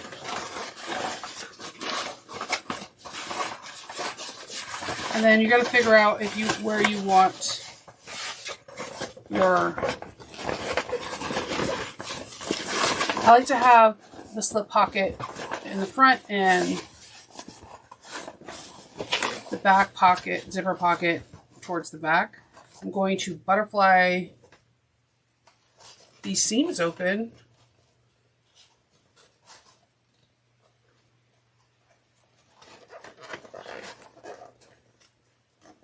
Okay. Doing that here. And that's why we started with a 3/8 inch and ended with a 3/8 of an inch seam allowance on the lining, because we want it to fit nice and easy on the top and then get a little bit snugger as we went down. So it's a nice clean finish.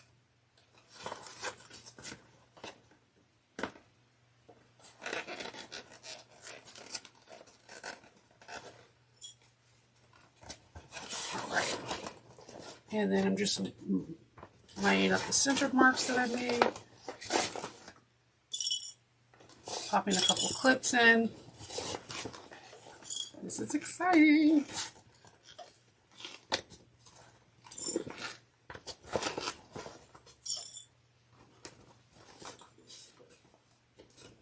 All right, so we're going to sew all the way around using our 3/8 of an inch seam allowance. Again, free arm or a removable arm from a domestic. This will make your job a whole lot easier. We're going from the inside out, 3/8 of an inch. Make sure your raw edges are always touching. Back stitch really well at the beginning and end. And let's get squishy with it. Our bag's gonna get squishy.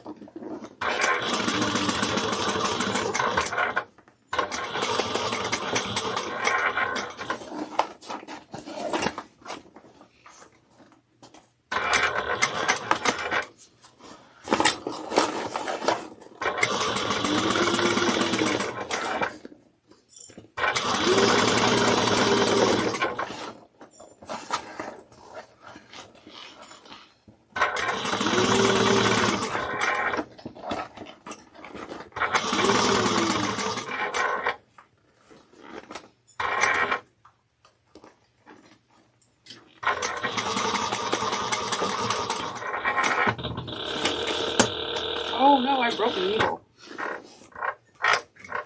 Oh no, that is not really awesome right now. I was pulling and I seen the needle bent, and it's my fault. I should have not pulled. That's okay, it happens. Remove this needle. Let's see. And grab a new needle.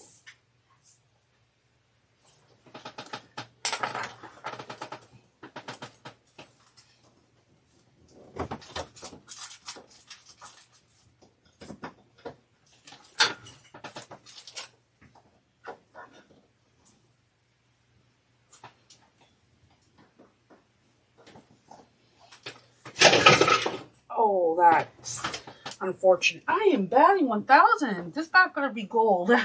Let's see.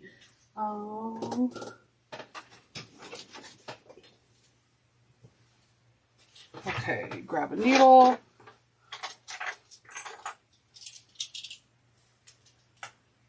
And I'm using a 1/16 of a needle. Like a, I guess equivalent to a denim needle.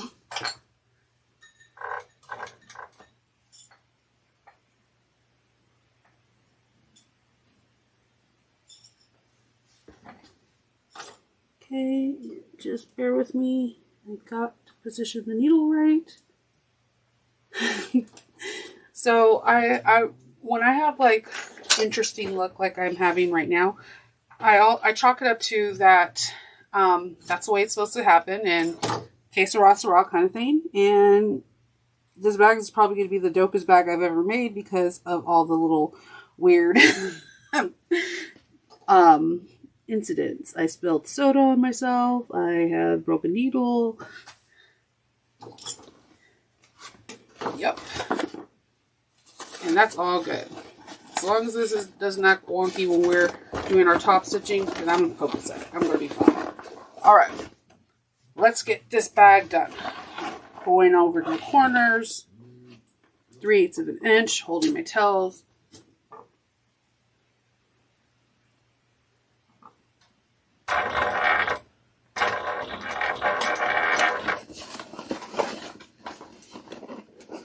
Making sure raw edges with raw edges.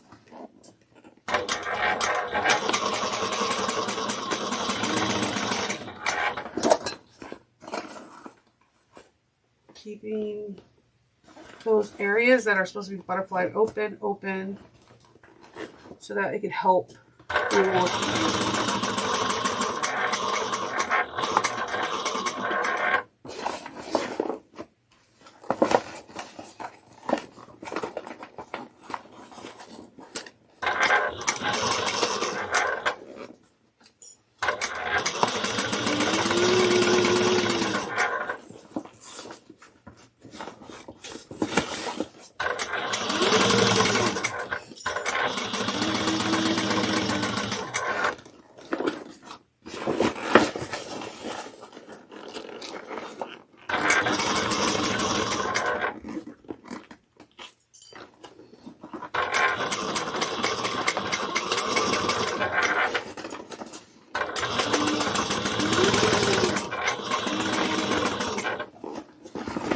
We're almost done.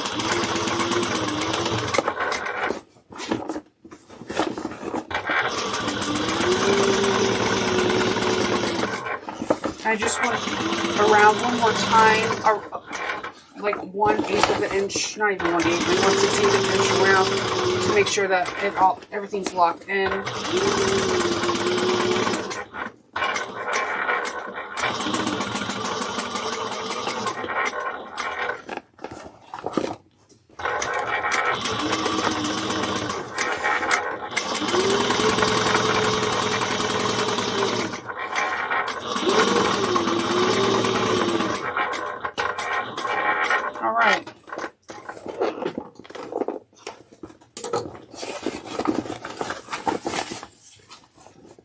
And I'm just going to trim the threads.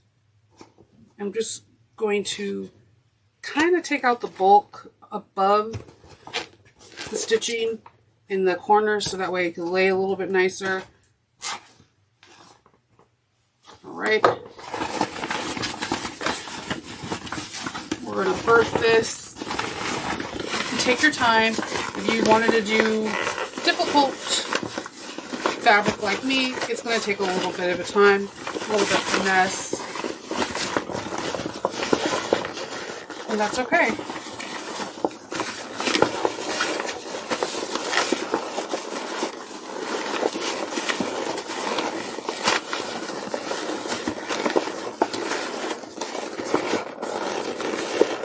Birthing through the lining helps tremendously if you have any injuries to your hands, or if you have carpal tunnel, or arthritis. I couldn't say that. But also, just it helps your hands, period. We have to use a lot of hand strength when it comes down to birthing a bag.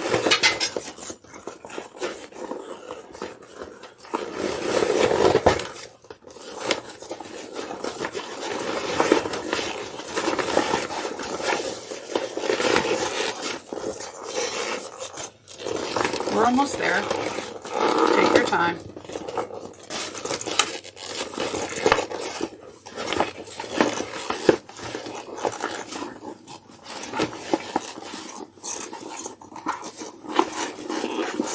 I have a set of tape on there.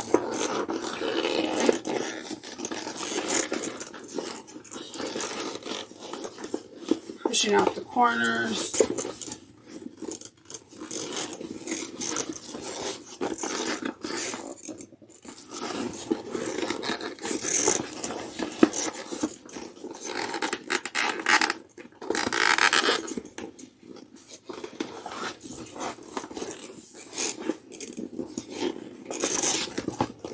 We're going to do the other side, just pushing it out.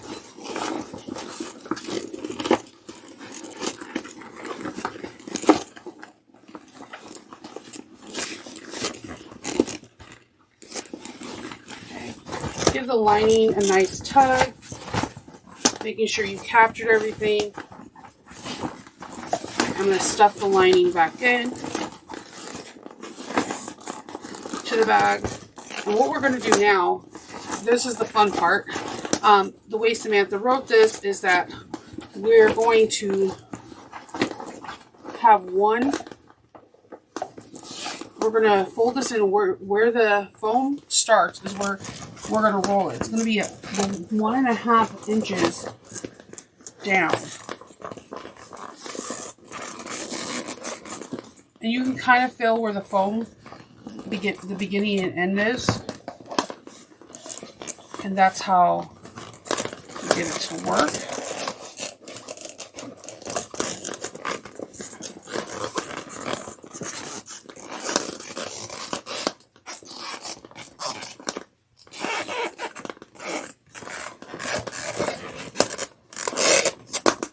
Just trying to make sure everything lines up right.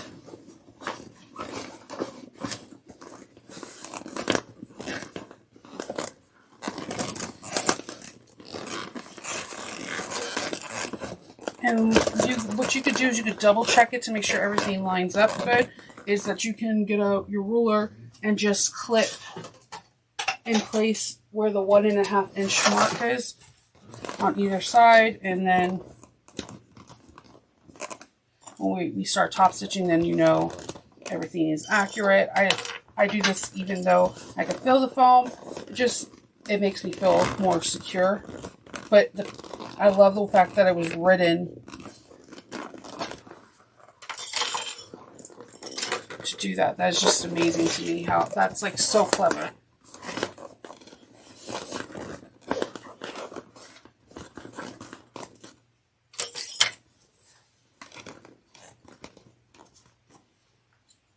Yep, it's all like lining up to the 1.5. That's why I keep seeing me put the ruler down, because Samantha got us. And then we're going to top stitch.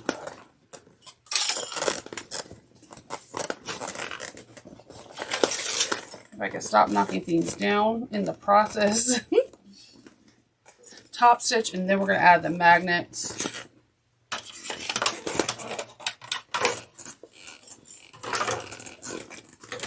One at a place.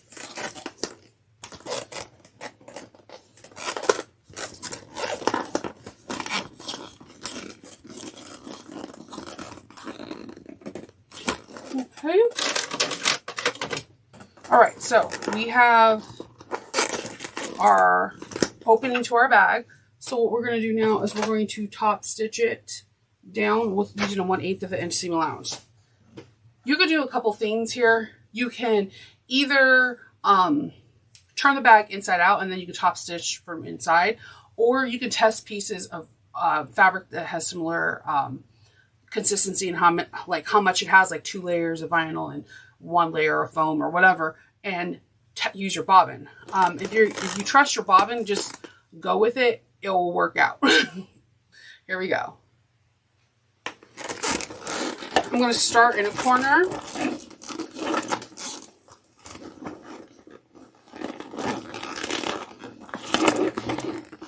And my bag's going to get squishy with it. It's going to be fine. And we're going to start 1/8. I'm going to do a back stitch in the corner.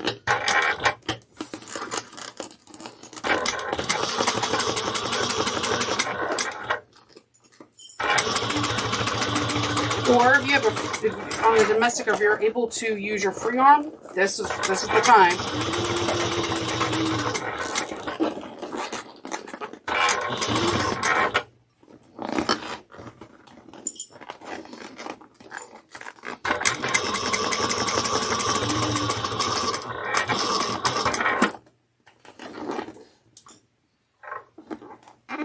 You have to stop, put the needle down to readjust.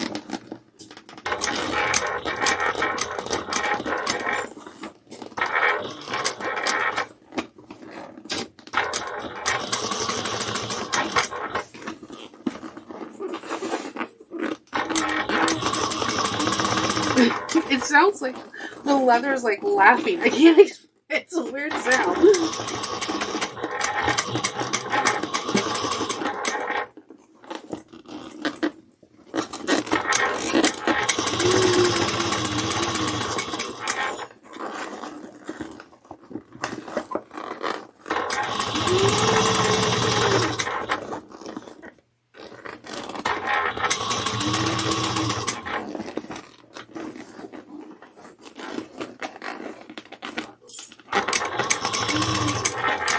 When you go over the areas of the corner, it might be a little bit thicker, so just take your time, go slow.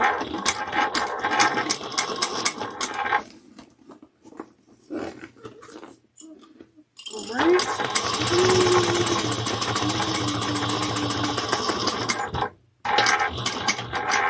Okay. I'm going to trim my threads. And then we're going to start installing some of these magnets before we start closing everything up. So you can have a magnets, males on one side, females on the other. It's really your discretion. I usually put the female pieces towards the back of the bag.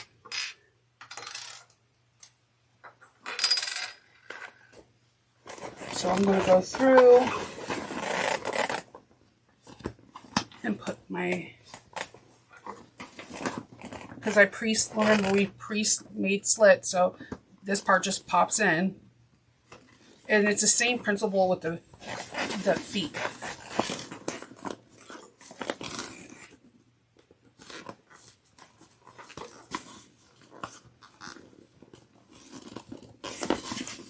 And you can use a tool like a Phillips head to push down the prongs, or if you have freakishly strong hands like mine, you can just go for it. I'm going to go on the other side with the mel.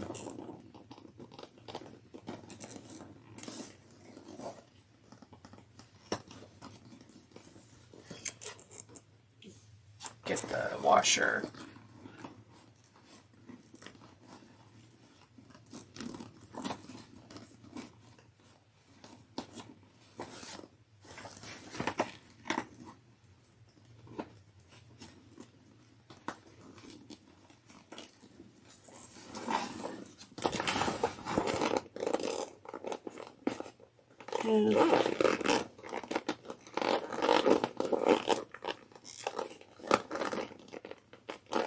Okay, and then the last one.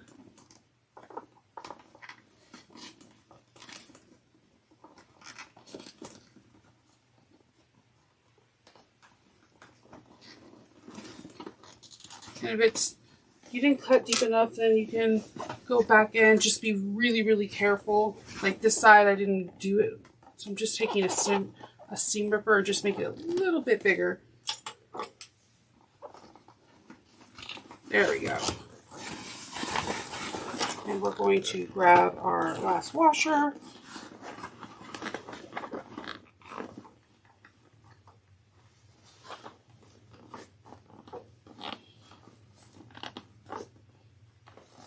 Okay.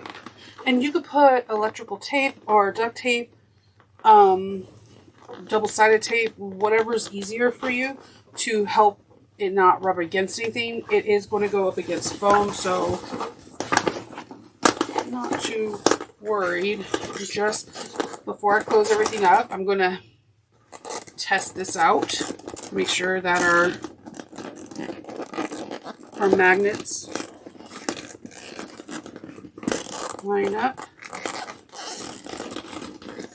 I'm a little nervous about this because the leather, you know.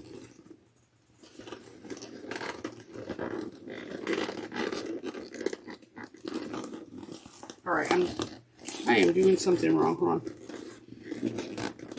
There we go.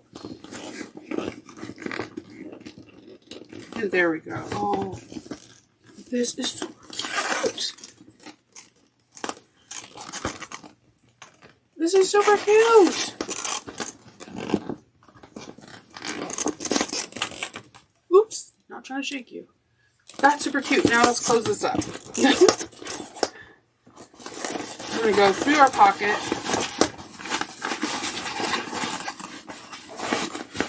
And bring out the lining.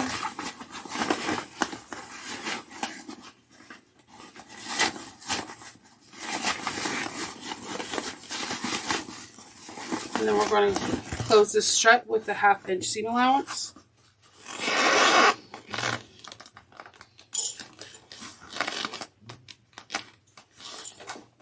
Move your handles or anything out of the way so you don't accidentally sew through it.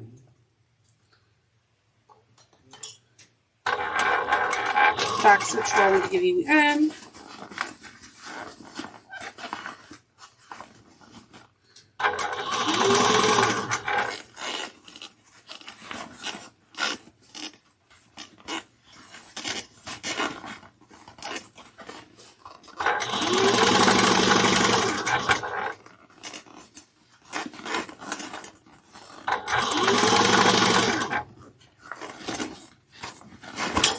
Oops. Just flinging clips.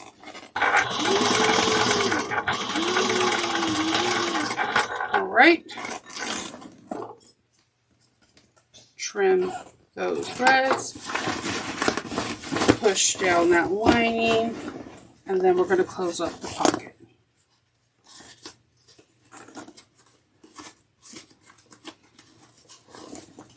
One-eighth of an inch.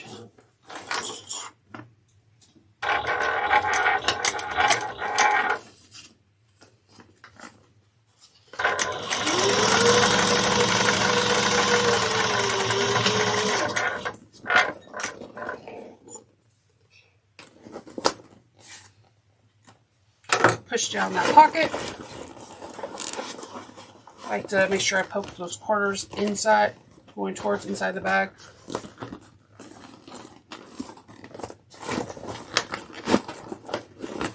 Okay, we are done. I'm going to show you the bag. You can wear this bag a couple different ways. You can have it where it's bowed out. You can have it the way it describes in the pattern. You kind of just let the bag kind of fall into each other, the sides. And let's see, do it on this side. And it kind of has like the foam has like memory.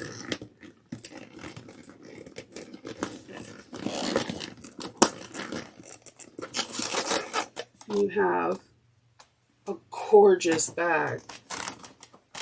And the sides go in. And it's going to be awkward at first because the bag doesn't want to take that shape, but it'll get better. You could probably stick a couple clips in it overnight too. Not clips, well, like you could do clips, but you would need to put fabric in between it so that way it doesn't put a line or indentations. Oh my gosh, this bag is gorgeous. I'm thinking this might be a Shinova bag. So we are just done right now with the Happy Handbag. This is a bag of the month pattern. It will not be released to the public for, I believe, 90 days. It's exclusive to bag of the month for 90 days. It is a fantastic beginner bag. It's absolutely gorgeous, and it comes together relatively quickly. You learn a couple cool steps and everything works out really nice. I love this is my second one, and I'm more impressed with the second one as much as I like the cork. I'm really excited about this. So I will be sharing this inside the Facebook group. If you are a part of the Facebook group, you'll see it tomorrow.